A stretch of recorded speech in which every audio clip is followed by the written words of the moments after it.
Bismillahirrahmanirrahim. Alhamdulillah. Alhamdulillahi rabbil alamin. Wal aqibatu lil muttaqin. Wassalatu wassalamu ala nabiyyina Muhammadin sallallahu alaihi wa ala alihi wa ashabihi ajma'in. Amma ba'd. Faqad qala Allah ta'ala fil Qur'anil azim wa fil Furqanil majid. A'udzu billahi minasy syaithanir rajim. Bismillahirrahmanirrahim.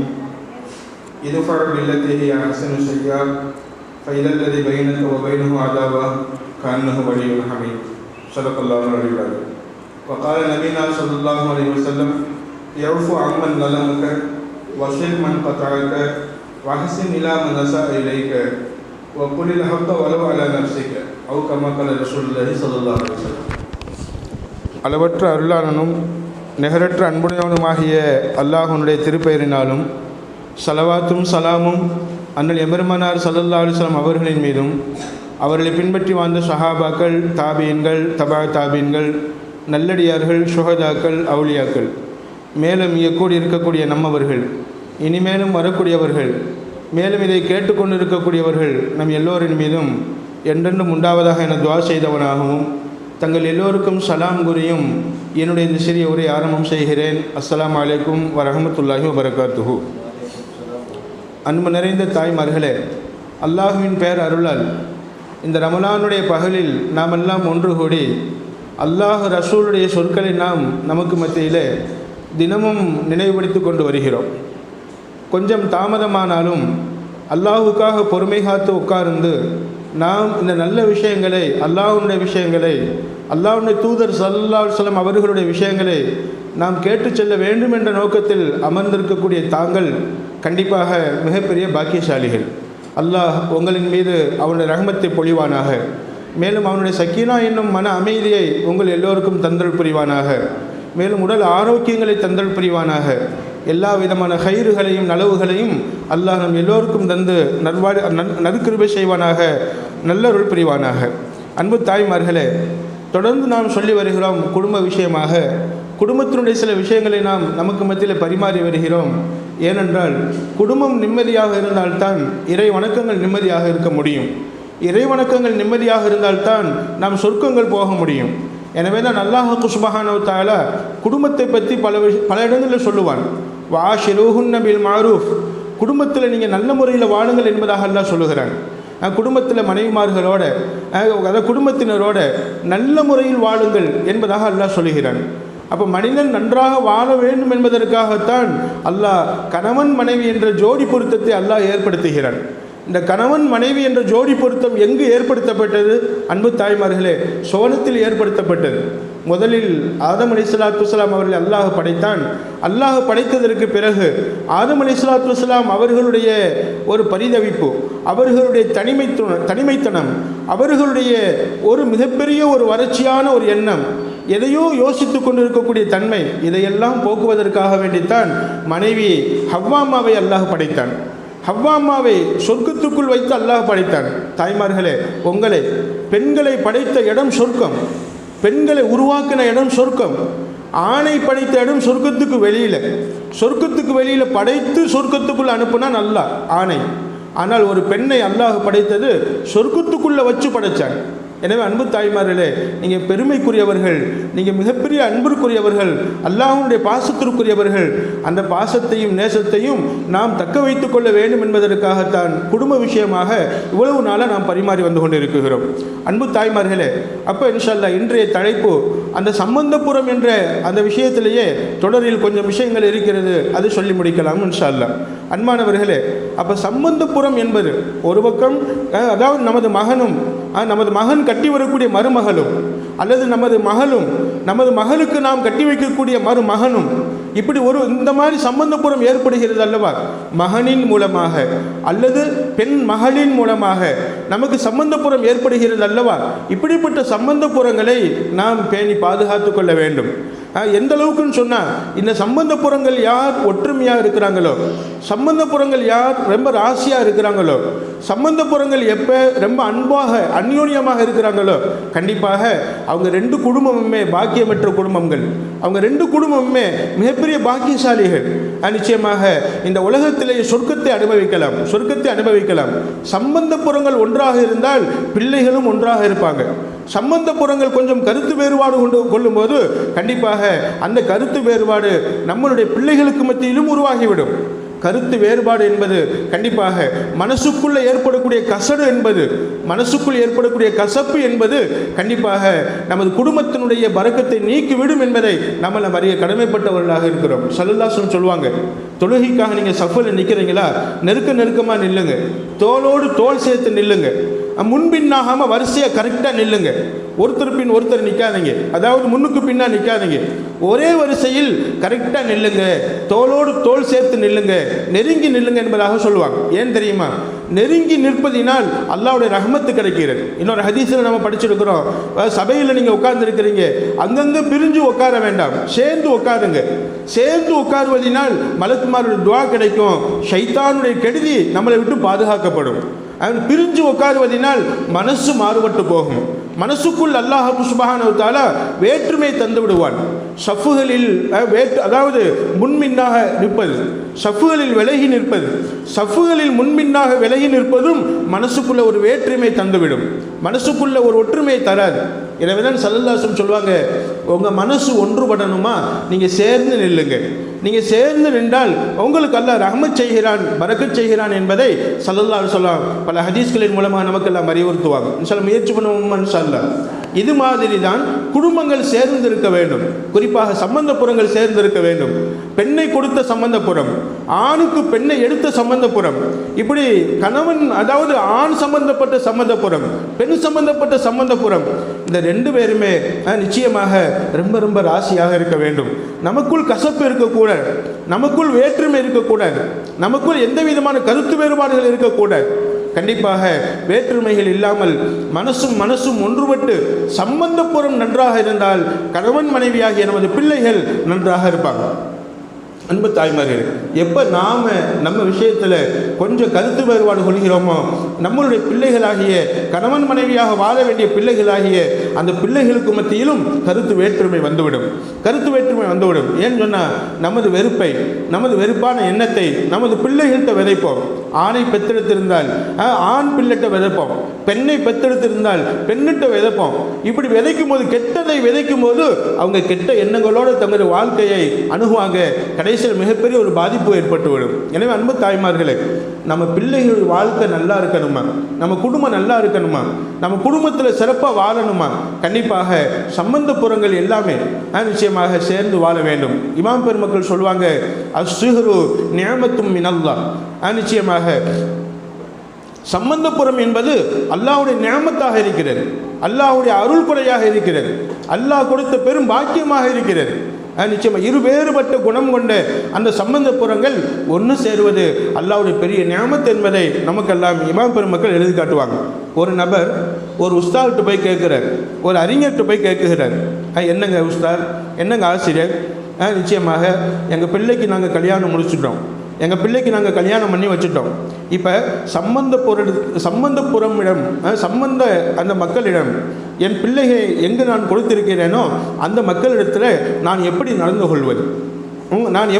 கொள்வது என்று கேட்டபோது அவர் அந்த உஸ்தாத் சொன்னாங்க, தக்கூனு மின்க பைனக்க வ பைனஹும் மவத்தத்துன் வ சகீனா, தக்கூனு மின்க பைனக்க வ பைனஹும், உங்களின் மூலமாக உங்களுக்கும் அவர்களுக்கும் இடையில் மவத்தத்துவம் சக்கீனா, ஒரு பிரியமும் நேசமும், ஒரு அன்பும் பாசமும், அதே மாதிரி சக்கீனா மன அமைதியும் நிச்சயமாக ஏற்பட வேண்டும். நீங்கள் ரெண்டு பேரும், அதாவது பொன்னை கொடுத்த தாய் தந்தையும், ஆணை பெற்றெடுத்த தாய் தந்தையும், மாப்பிள்ளையை பெற்றெடுத்த தாய் தந்தையும், மாப்பிள்ளையுடைய குடும்பமும் பொண்ணுடைய குடும்பமும் ரெண்டு பேருமே அன்பை பரிமாறிக்கொள்ள வேண்டும், அன்பாக பேசிக்கொள்ள வேண்டும். அன்பானவர்களை எண்ணத்தை கொண்டு போக போகிறோம், வாழ்வது கொஞ்ச நாள். இந்த கொஞ்ச நாள் வாழ்க்கையில் ஒருத்தருக்கு அன்பை பரிமாறிக்கிறணும். ஆணை பெற்றெடுத்த சம்பந்தப்புறம் கொஞ்சம் ஹையாக இருப்பாங்க, அதாவது மிகப்பெரிய ஒரு நாங்கள் தான் அப்படிங்கிற எண்ணத்தில் இருப்பாங்க. பெண்ணை பெற்றெடுத்து சம்பந்தப்புறம் வேற வழி இல்லை, பெண்ணை கொடுத்துட்டோம் அப்படிங்கிற அடிப்படையில் கொஞ்சம் அவங்களும் கொஞ்சம் இதாக இருப்பாங்க. அன்பானவர்களே, ரெண்டு பேருமே நிச்சயமாக தங்களுடைய மனசில் உள்ள கவலைகளை, தங்களுடைய மனசில் உள்ள கசடுகளை, பிரச்சனைகளை தூக்கி எரிஞ்சு வைத்து ரெண்டு பேருமே மனம் மாறிக்கொள்ள வேண்டும், மனசை பகிர்ந்து கொள்ள வேண்டும். நிச்சயமாக மனசால் இருவரும் அன்பாக பழகிக்கொள்ள வேண்டும். உண்மையான அன்பாக, உண்மையான பாசமாக இருவரும் வாழும்போது கண்டிப்பாக அல்லாஹ் உங்களுக்கு ரஹ்மத் செய்வான் என்று உஸ்தாத் அந்த மாணவர்கிட்ட சொன்னாங்களாம். அப்போ அந்த மாணவர் கேட்குகிறார், சரி, நான் அவர்களிடம் நன்றாக நடந்து கொள்கிறேன், அவர்களிடம் என்னுடைய சம்பந்தப்புறத்திடம் நான் நன்றாக நடந்து கொள்கிறேன், ஆனால் அவர்கள் என்னிடம் நடந்து கொள்வது சரியில்லை. என் பெண்ணை கொடுத்து விட்டேன், நான் பெற்றெடுத்த மகளை நான் கொடுத்து விட்டேன், என் மகளுக்காக நான் சரியாக நடந்துக்கிறேன், அல்லது நான் என் மகனை கொடுத்து விட்டேன், என் மகனுக்கு மகளை எடுத்து வந்து விட்டேன், ஆக எப்படியோ என் மகன் நல்லா இருக்கணும், என் மகன் நல்லா இருக்கணும் அப்படிங்கிறதுக்காக நான் சரியாக நடந்துக்கிறேன். ஆனால் என்னுடைய சம்பந்தப்புறம் என்னிடத்தில் சரியாக நடக்கிறது இல்லை. நான் போனால் எரிஞ்சு விழுகிறாங்க, நான் போனால் கோபமாக பேசுகிறாங்க, நான் போனால் எங்களை கண்டுக்கிறது இல்லை. இப்படி பல விதத்தில் எங்களுக்கு என்ன செய்கிறாங்க, மனசு ரோகும்படி நடந்துக்கிறாங்க. இப்போ நாங்கள் என்ன செய்ய, இப்போ நாங்கள் எப்படி நடந்து கொள்வது? அன்பானவர்களே, அந்த உஸ்தாத் அவர்களிடம் சம்பந்தங்கள் எடுத்த பின்னாடி ஒரு மாணவர் கேட்கும்போது உஸ்தாத் சொன்னாங்க, இது நிச்சயமாக அல்லாஹ் சொல்லுறான்ப்பா, அல்லாஹ் சொல்கிறான், இது குறிப்பாக சம்பந்த பொருங்களுக்கு பொருணும். அல்லாஹ் என்ன சொல்கிறா தெரியுமா? இது ஆஹ்சன், எது நல்லதோ அதை கொண்டு நீ திருப்பி கொடு, நல்லதை திருப்பி கொடு. அசையா, கெட்டதுக்கு பகரமாக நல்லதை திருப்பி கொடு. அவங்க உங்களை பார்த்து முகத்தை சுழிக்கிறாங்களா, நீ அவங்கள பார்த்து முகம் பிரகாசமாயிரு, சிரிச்ச முகமாயிரு, அவங்கள பார்த்து சந்தோஷமாயிரு. அன்பு தாய்மார் சொன்னாங்க, அவங்க கடுகடுப்பாக இருக்கிறாங்கிறதுக்காக வேண்டி நீ கடுகடுப்பாக இருக்காது, அவங்க அவங்கள திட்டுறாங்கிறதுக்காக வேண்டி நீ அவங்கள திட்டாத. நிச்சயமாக அவங்க என்ன வேண்டாலும் கெடுதி பண்ணிட்டு போகட்டும், கெடுதி செஞ்சுட்டு போகட்டும், கெடுதி நினைக்கட்டும், ஆனால் நீ செய்வது நல்லதாக இருக்கட்டும். அல்லாஹ் சொல்லுகிறான், அல்லாஹ் சொல்கிறான். ஆயத்தை வச்சு பதில் சொன்னாங்க உஸ்தாத், இது ஆஹ்சன், எது நல்லதோ அதை நல்லதை நீ பிரதிபலனாக கொடு, கெட்டதுக்கு கெட்டது தான் பிரதிபலன் கிடையாது. அவன் வரலையா நானும் வரமாட்டேன், அவன் பேசல நானும் பேச மாட்டேன், அவன் பத்திரிக்கை வைக்கல நானும் பத்திரிக்கை வைக்க மாட்டேன். இப்படி நீங்கள் போகாதீங்க. உங்களுடைய சம்பந்தம் அல்லது உங்களுடைய சொந்தம் பத்திரிக்கை வைக்கலையா, நீங்கள் போய் பத்திரிக்கை வைங்க. உங்கள் வீட்டு விசேஷங்களுக்கு நீங்கள் அழைப்பு கொடுங்க, அவர் அழைப்பு கொடுக்கலாட்டியும் பரவாயில்லை, உங்களை அவர் கண்டுக்கிறலாட்டியும் பரவாயில்லை, அவங்களுக்காக நீங்கள் துவா செய்யுங்க, அவங்களோட அந்யோன்யமாக இருங்க. இது அல்லாஹ் சொல்கிறான். எந்த சொந்தம் உங்களுக்கு கெட்டது செய்கிறதோ, எந்த சொந்தம் உங்களை புறக்கணிக்கிறதோ, எந்த சொந்தம் உங்களை வெறுக்கிறதோ அவங்கள்ட்ட நீங்கள் நல்லா நடந்துக்கங்க, நல்லதை பரிசாக திரும்ப கொடுங்க. ஏன் தெரியுமா? ஃபைதல்லதி பைனக வ பைனஹு அதாவா, உங்களுக்கும் அவருக்கு மத்தியில் உள்ள விரோதம் என்பது கன்னஹு வலியுன் ஹமீம், நெருக்கமான நட்பாக மாறிவிடும். என்ன உங்களை கேவலப்படுத்திக்கிட்டே இருக்கிறோம், திரும்ப நம்மள்கிட்ட வந்து விழுகிறாங்க, இவங்களை அசிங்கப்படுத்திக்கிட்டே இருக்கிறோம், இவங்களுக்கு ரோஷம் வர மாட்டேது, இவங்களை நம்ம எவ்வளோ எடுத்தெறிஞ்சு பேசுகிறோம், திரும்ப நம்ம வீட்டுக்கு வந்து போகிறாங்க, நம்மளை விடமாட்டுறாங்களே அப்படின்னு நினச்சி ஒரு நாள் இல்லை ஒரு நாள் உணர்ந்து இவ்வளவு பெரிய நட்புக்குரியவர்களாக மாறி விடுவாங்க. வலியுன் ஹமீம், உங்களோடு ஒட்டிக்கொண்டு நிச்சயமாக உங்களுக்கு எல்லா விதத்திலும் பொருத்தமான ஒரு நண்பர்களாக மாறி விடுவாங்க. அது மாதிரி தான். அதாவது தாய்மார்களே, நல்லா யோசிக்கணும். சம்பந்த புறங்களில் கண்டிப்பாக ஒருத்தருக்கு ஒருத்தர் நம்ம தீங்கு செய்து கொள்ளக்கூடாது. அவங்க திட்டுறாங்கிறதுக்காண்டி நாம திட்டக்கூடாது, நாம திட்டுறோம் அப்படிங்கிறதுக்கு அவங்க திட்டக்கூடாது. நிச்சயமாக ஒரு சம்பந்தம் திட்டுகிறதா, இன்னொரு சம்பந்தம் அதை பொறுத்து போய் அதை நல்ல முறையில் எடுத்துக்கொள்ளணும். சரி, திட்டிட்டு போறாரு, யாரும் திட்டு போறாரு, திட்டிட்டு போகணும். அன்பானவர்களே, நீங்கள் நினைக்கலாம் சொல்வதற்கு லேசாக இருக்கு என்பதாக, ஆனால் வாழ்ந்து பாருங்கள், இன்ஷா அல்லாஹ் வாழ்ந்து பாருங்கள். நிச்சயமாக சம்பந்த புறங்கள் திட்டும் போது, சம்பந்த புறங்களை அசிங்கப்படுத்தும் போது, சம்பந்த புறங்கள் கேவலப்படுத்தும் போது அதை கேவலமாக நினைக்காம 2 ரக்காத் தொழுது அல்லாஹ்ட்ட ஒப்படைங்க, அல்லாஹ்ட்ட துஆ செய்யுங்க. அல்லாஹ், நீ கொடுத்த சம்பந்தப்புறம் நாங்கள் அவங்களுக்கு தீங்கு நினைக்கல, ஆனால் அவங்க செய்யக்கூடிய செயல்பாடுகள், பேசக்கூடிய பேச்சுக்கள் எல்லாமே அல்லாஹ் பாதகமானதாக இருக்கு. ரஹ்மானே, நீ திருத்தத்தை கொடு, அவங்களை திருந்துவதற்கு வாய்ப்பு கொடு, அவங்களை நல்ல முறையில் மாற்று, நல்ல அன்பாக மாற்று, அவங்களை நிச்சயமாக எல்லா விதத்திலும் அன்பாளர்களாக பாசமானவர்களை நீ நீ மாற்றி வை ரப்பே அப்படின்னு அல்லாஹ்ட்ட துஆ செய்யும்போது கண்டிப்பாக அன்பானவர்களே அல்லாஹ் அவங்க குணத்தை மாற்றுகிறார். இதை விட்டு போட்டு நாம் நம்மளுடைய சொந்த பந்தங்கள்கிட்ட நிச்சயமாக மற்றவங்கள்ட்ட இப்படி எல்லார்ட்டையும் நம்ம சம்பந்தப்புறத்தை பற்றி தப்பாக பேசுனா அவர் சரியில்லை, என் சம்பந்தப்புறம் சரியில்லை நிச்சயம் அப்படின்னு சொல்லி நம்ம தப்பாக பேசுனா அல்லாஹ் கைவிட்டுடுவான், அல்லாஹ் ஒதுங்கிக்கிடுவான், மனசை மாற்ற மாட்டான். எனவே என்ன செய்யணுமா அன்பான பெருமக்களே, என்ன செய்யணுமா 2 ரக்காத் தொழுகணும், தொழுதுட்டு அல்லாஹ்ட்ட கேட்கணும். இன்ஷா அல்லாஹ் நிச்சயமாக அல்லாஹ் சம்பந்தப்புறங்கள் இருவரையும் ஒன்று சேர்த்து வைத்து விட்டால் அல்ஹம்துலில்லாஹ். சம்பந்தப்புறங்கள் இருவருக்கும் பெரும்பாலும் 100% நம்ம கேள்விப்படக்கூடியது, பார்க்கக்கூடியது, அனுபவிக்கக்கூடியது கண்டிப்பாக 90% பிரச்சனை தான். இந்த பிரச்சனையுடைய நேரத்தில் நாம் நம்மளை எப்படி பாதுகாப்பது அல்லாஹ் சொல்கிறாங்க. நிச்சயமாக மார்க்கத்தை அறிகிறீங்க நீங்கள், மார்க்கத்தை தெரிகிறீங்க நீங்கள், உங்கள் சம்பந்தப்புறம் உங்களை எதிர்த்து பேசினால், உங்களை அசிங்கப்படுத்தினால், உங்களுக்கு ஏதாவது துன்பம் கொடுத்தால் அல்லாஹ்ட்ட துஆ செய்யுங்க, வேற யார்கிட்டையும் சொல்லாதீங்க, மனசுக்குள்ள போட்டு புதைச்சிருங்க, வேற யார்கிட்டையும் வெளிப்படுத்தாதீங்க. நம்ம சம்பந்தப்புறத்தை அசிங்கப்படுத்தினா அந்த அசிங்கம் நமக்குந்தான் என்று நினைங்க. அல்லாஹ் நம்ம சம்பந்தப்புறங்களை இப்படி உருவாக்கி கொடுத்துடணும், நமக்கு ஒன்றுண்டா அவங்களுக்கு ஒன்றுண்டா நம்மளும் உயிரை கூட கொடுக்க தயாராகிடணும். அன்பானவர்கள் இன்ஷா அல்லாஹ் இப்படிப்பட்ட சம்பந்தப்புறங்கள் நமக்கு அமைய வேண்டும், அந்த சம்பந்தப்புறங்களாக நாம் வாழ வேண்டும். இன்ஷா அல்லாஹ் முயற்சி பண்ணுவோம் இன்ஷா அல்லாஹ். அன்பானவர்களே, பெருமானார் ஸல்லல்லாஹு சொல்லுவாங்க, யஃபு அம்மன் நலமக்கு, உனக்கு அநியாயம் ஒருத்தர் செய்கிறான், உன்னை கேவலப்படுத்துகிறான், உன்னை அசிங்கப்படுத்துகிறான், உன்னை அசிங்கப்படுத்தியவர்களை, உனக்கு அநியாயம் செய்தவர்களை நீ மறந்து மன்னித்து விடு. உன் குடும்பம் நிம்மதியாக இருக்கணுமா, நீ குடும்பத்தில் சந்தோஷமாக இருக்கணுமா, குடும்பத்தில் மகிழ்ச்சியாக இருக்கணுமா, அழகான வழிமுறையை ஸல்லல்லாஹு சொல்கிறாங்க. ஈஃபு அம்மன் நலமக்க, உன்னை திட்டுபவனை திட்டுதலை மறந்துவிடு. அவன் திட்டினதை மறந்துட்டு எப்போவுமே சகஜமாக வாழ்ந்து பழகு. கணவன் திட்டுறான், அடுத்த நிமிஷத்தில் மறந்துடணும். மனைவி திட்டுறாங்க, கணவன் மறந்துடணும். சம்பந்தப்புறம் திட்டுது, அந்த நிமிஷமே மறந்துடணும்.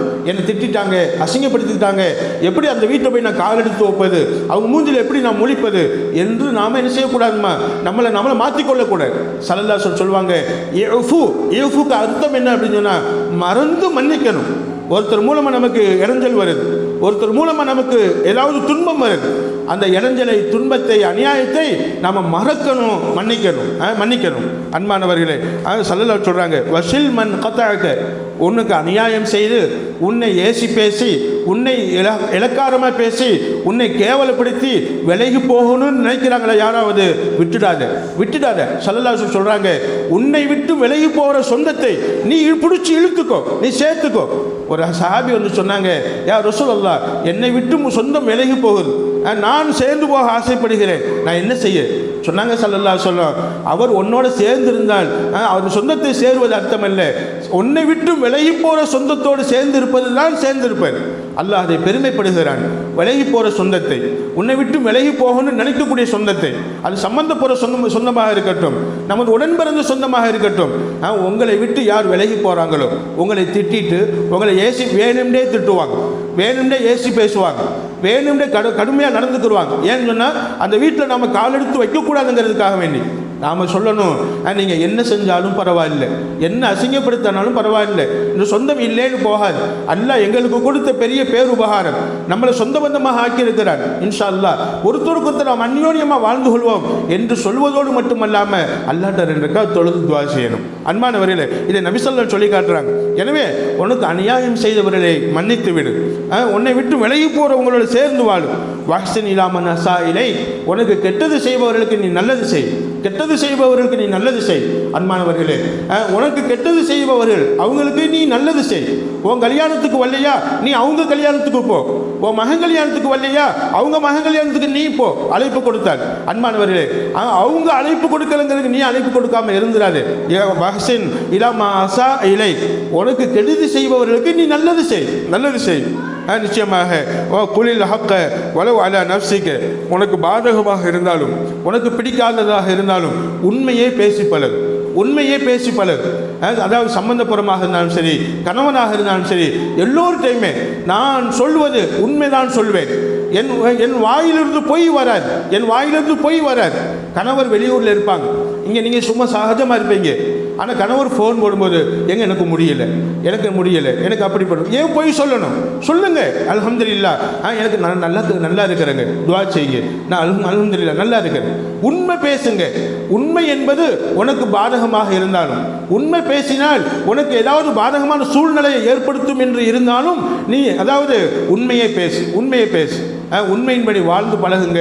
ஒருத்தருக்கு ஒருத்தர் உண்மையாக வாழுங்க, உண்மையாக பேசுங்க, உண்மையாக பழகுங்க, உண்மையாக அன்பை பரிமாறிக்கங்க. பொய்யாக நடிக்கக்கூடிய அன்பு சீக்கிரம் முறிந்து போய்விடும். பொய்யாக நடிக்கக்கூடிய பாசம் சீக்கிரம் முறிந்து போய்விடும். பொய்யாக பழகக்கூடிய பழக்கம் சீக்கிரம் முடிந்து போயிடும். எனவே பழக்கத்தில் பொய் வேண்டாம், பேச்சில் பொய் வேண்டாம், நட்பில் பொய் வேண்டாம். நிச்சயமாக மனசால் உண்மையாக பழகுங்க, உண்மையாக நேசிங்க, உண்மையாக பழகி வாழுங்க. என்றும் முடியாது. இது அல்லாஹ் விரும்புகிறான் என்பதை பெருமானார் ஸல்லல்லாஹு அலைஹி சொல்லி காட்டுவாங்க. எனவே அன்பு தாய்மார்களே, கணவன் மனைவியாக இருந்தாலும் சரி, அல்லது கணவனை பெற்றெடுத்த குடும்பமாக இருந்தாலும் சரி, அல்லது மனைவியை பெற்றெடுத்த குடும்பமாக இருந்தாலும் சரி, சம்பந்த புறங்களாக இருந்தாலும் சரி, பேசுவதும் பழகுவதும் நம்ம பரிமாறிக்கொள்வதும் விஷயங்களை பரிமாறிக்கொள்வதும் கண்டிப்பாக அது உண்மையாக இருக்க வேண்டும். எல்லாமே நடிப்பாக இருக்கக்கூடாது. நடிப்புக்கு நம்ம இடம் கொடுத்துடவே கூடாது. நடிப்பான நட்பு, நடிப்பான பழக்கம் இதுவெல்லாம் நம்மளை நிஃபாக்குத்தனத்தில் கொண்டு போய் விட்டுவிடும், நயவஞ்சகத்தனத்தில் கொண்டு போய் விட்டுவிடும், முனாஃபிக்குகளில் கொண்டு போய் விட்டுவிடும். முனாஃபிக்குகளுடைய வாழ்க்கையில் அல்லாஹ் பரக்கத் செய்வதில்லை, பரக்கத்தை எடுத்து விடுகிறான். அன்பானவர்களே, வாழும் காலமெல்லாம் நடிப்பில்லாத வாழ்க்கை, பரிசுத்தமான வாழ்க்கை, உண்மையான வாழ்க்கை, இப்படி நாம் வாழ்ந்து பழக வேண்டும் என்பதை பெருமானார் ஸல்லல்லாஹு அலைஹி வஸல்லம் நமக்கெல்லாம் சொல்லி காட்டுகிறாங்க. முயற்சி பண்ணுவோம்மா இன்ஷா அல்லாஹ். அன்பு தாய்மார்களே, பெருமானார் ஸல்லல்லாஹு அலைஹி வஸல்லம் அவங்களுக்கு எத்தனை பிள்ளையம்மா? பொம்பளை பிள்ளைய. ஆமாம், பெருமானார் ஸல்லல்லாஹு அலைஹி வஸல்லம் எத்தனை பிள்ளையம்மா? பொம்பளை பிள்ளைய 4 பேர். நிச்சயமாக ஜைனப் ரலியல்லாஹு அன்ஹா, ரெண்டாவது ருக்கையா, உம்மு குல்சூம், அதே மாதிரி ஃபாத்திமா ரலியல்லாஹு அன்ஹா. அதாவது ருக்கையா ரலியல்லாஹு அன்ஹா, உம்மு குல்சூம் ரலியல்லாஹு அன்ஹா, இது மாதிரி ஃபாத்திமா ரலியல்லாஹு 4 பேர். இந்த 4 பேரையுமே கல்யாணம் பண்ணி கொடுத்தாங்க. கல்யாணம் பண்ணி கொடுத்த சம்பந்த புறங்கள் எப்படி இருந்துச்சு? மார்க்கம் நமக்கு சொல்லுகிறது. முதல் சம்பந்தி யார் தெரியுமா? அபூ லஹப். யாருமா? அபூ லஹப்னுடைய வீட்டில் பெருமானார் ஸல்லல்லாஹு அலைஹி வஸல்லம் 2 சம்பந்தம் செஞ்சாங்க, 2 பிள்ளைகளை கொடுத்தாங்க. அபூ லஹப்னுடைய 2 மகன்களுக்கு ஒரு மகனுடைய பேர் உத்துபா என்பவருக்கு ருக்கையா ரலியல்லாஹு அன்ஹா அவர்களையும், உத்தைபா அந்த நபிப்பட்டம் பெறுவதற்கும் முன்னாடியே இந்த கல்யாணம் நடந்துருச்சு. இப்போ என்ன செய்கிறாங்கன்னா, அபூ லஹப் யாருமா சொல்லியிருக்கிறேன். பெருமானார் ஸல்லல்லாஹு அலைஹி வஸல்லம் அத்தாவோட பிறந்த சகோதரர், அத்தாவுடைய உடன் பிறந்த சகோதரர். நபி ஸல்லல்லாஹு அலைஹி வஸல்லம் பிறந்த உடனே ஒரு அடிமை உரிமையிட்டார் அவர். நபி ஸல்லல்லாஹு அலைஹி வஸல்லம் அவங்களுடைய அம்மா மேலே, ஆமினா அம்மா மேலே. அதே மாதிரி நபி ஸல்லல்லாஹு அலைஹி வஸல்லம் குழந்தை பருவத்தில் நபி மேலே அவ்வளோ பாசமாக இருப்பாங்க, அவ்வளோ பிரியமாக இருப்பாங்க. அபூ லஹப் இப்படிப்பட்ட பாசத்துக்கு சொந்தக்காரர், பிரியத்துக்கு சொந்தக்காரர். அந்த அபூ லஹபுக்கு மகன்கள் இருந்தாங்க. அந்த மகன்கள் 2 பேருடைய பேர் உத்தைபா. அந்த உத்துபா என்பவருக்கு ருக்கையா ரலியல்லாஹு அன்ஹா அவங்களையும், உத்தைபா என்பவர்களுக்கு உம்மு குல்சூம் ரலியல்லாஹு அன்ஹா அவர்களையும் கல்யாணம் பண்ணி கொடுத்துருந்தாங்க, திருமணம் முடிச்சு கொடுத்துருந்தாங்க. திருமணம் கொடுத்து கொஞ்ச நாள் ஆனதற்கு பின்னாடி தான் நபி பட்டம் கிடைக்குது. யாருக்குமா நபி பட்டம் கிடைச்சிச்சு? பெருமானார் ஸல்லல்லாஹு அலைஹி வஸல்லம் அவங்களுக்கு. இந்த திருமணம் எப்பயும் முடிஞ்சிருச்சுமா 2 பேருக்குமே. அதான் நபி பட்டம் கிடைப்பதற்கு முன்னாடியே முடிஞ்சிருச்சு. ஜைனப் ரலியல்லாஹு அன்ஹா அவங்களுக்கும் முடிஞ்சிருச்சு. நிச்சயமா அவங்களுக்கு இன்னொரு சஹாபி அபுல் ஆஸ் அப்படின்னு நினைக்கிறேன், அந்த சஹாபி. அன்பு தாய்மார்களே, இப்படி 3 பேருக்குமே நிக்காஹ் செஞ்சுட்டாங்க. அதில் ஜைனப் ரலியல்லாஹு அன்ஹா அவங்களை பற்றி பிரச்சனை இல்லை. ஆனால் இந்த 2 பேரும் அபூ லஹப்னுடைய மருமகள்களாக இருந்தாங்க. சொல்லுவாங்க, மருமகள்களாக வாழக்கூடிய நேரத்தில் அபூ லஹப் நல்லவர் தான், அதில் சந்தேகம் கிடையாது. மிகப்பெரிய ஒரு தன்மை உள்ளவர் தான் ஆரம்பத்தில். நிச்சயமாக சரித்திரம் பதிவாய்க்கிறது, சரித்திரத்தில் பதிவாகி இருக்கிறது. அன்பானவர்களே, உத்துபாவிற்கு ருக்கையா ரலியல்லாஹு அன்ஹாவங்களும் உத்தைபாவுக்கு உம்மு குல்சூம் ரலியல்லாஹு அன்ஹாவங்களும் திருமணம் முடிச்சு கொடுக்கப்பட்டதுக்கு பின்னாடி கொஞ்ச நாள் நல்லா இருந்தாங்க. இப்போ பெருமானார் ஸல்லல்லாஹு அலைஹி வஸல்லம் ஹிரா குகைக்கு போய் வர்றாங்க. ஹிரா குகைக்கு போய் நபிப்பட்டமும் கிடச்சிருச்சு. தங்களை நபின்னு சொல்ல ஆரம்பித்த பின்னாடி அபூ லஹப் கொஞ்சம் வெறுக்க ஆரம்பிக்கிறார். அபூலஹப் மட்டுமல்ல, அபூலஹபுடைய மனைவியும். அந்த அபூலஹபுடைய மனைவி ஸல்லல்லாஹு அலைஹி வஸல்லம் சின்னமா முறை வேணும் நிச்சயமாக. இன்னொரு அதாவது அவங்க சொந்தம். இப்படிப்பட்ட நிலையில் நிச்சயமாக அபூலஹப் சச்சா அத்தாவோட பிறந்த அபூலஹப், அதே மாதிரி அவருடைய மனைவி 2 பேருமே நெருங்கிய சொந்தம். ஆரம்பத்தில் ரொம்ப நேசமாக இருந்தாங்க. ஒரு நாள் அல்லாஹ் ஒரு ஆயத்தை இறக்கி வைக்கிறான். வன்சிர் அஷீரத்துக்கள் ஆக்குரபீன், நபியே உங்கள் நெருங்கிய சொந்த பந்தங்களை கூப்பிட்டு நீங்கள் அச்சமூட்டி எச்சரிக்கை செய்யுங்க. சொர்க்கத்தை பற்றி சொல்லுங்க, நரகத்தை பற்றி சொல்லுங்க, கலிமாவை பற்றி சொல்லுங்க. நிச்சயமாக அப்படி சொன்னபோது நபி ஸல்லல்லாஹு அலைஹி வஸல்லம் அந்த மக்காவில் நடுவில் இருக்கக்கூடிய சஃபா மலைன்னு நினைக்கிறேன், அந்த மலையில் ஒரு பெரிய மலையில் ஏறி நின்று எல்லாரும் கூப்பிட்டாங்க. அப்துல் முத்தலிபுடைய குடும்பமே வாங்க, அபூ தாலிபுடைய குடும்பமே வாங்க, அபூலஹபுடைய குடும்பமே வாங்க. தன் சொந்தத்தின் பேரை சொல்லி அழைக்கிறாங்க. அப்போ மைக்கு கிடையாது. அன்பானவர்களே, சொந்தத்தின் பேரை சொல்லி அழைக்கிறாங்க. நபி ஸல்லல்லாஹு அலைஹி வஸல்லம் அவர்களுடைய சொந்தம் எல்லாமே அங்கே வந்துருச்சு, அந்த மலைக்கு பக்கத்தில் வந்துருச்சு.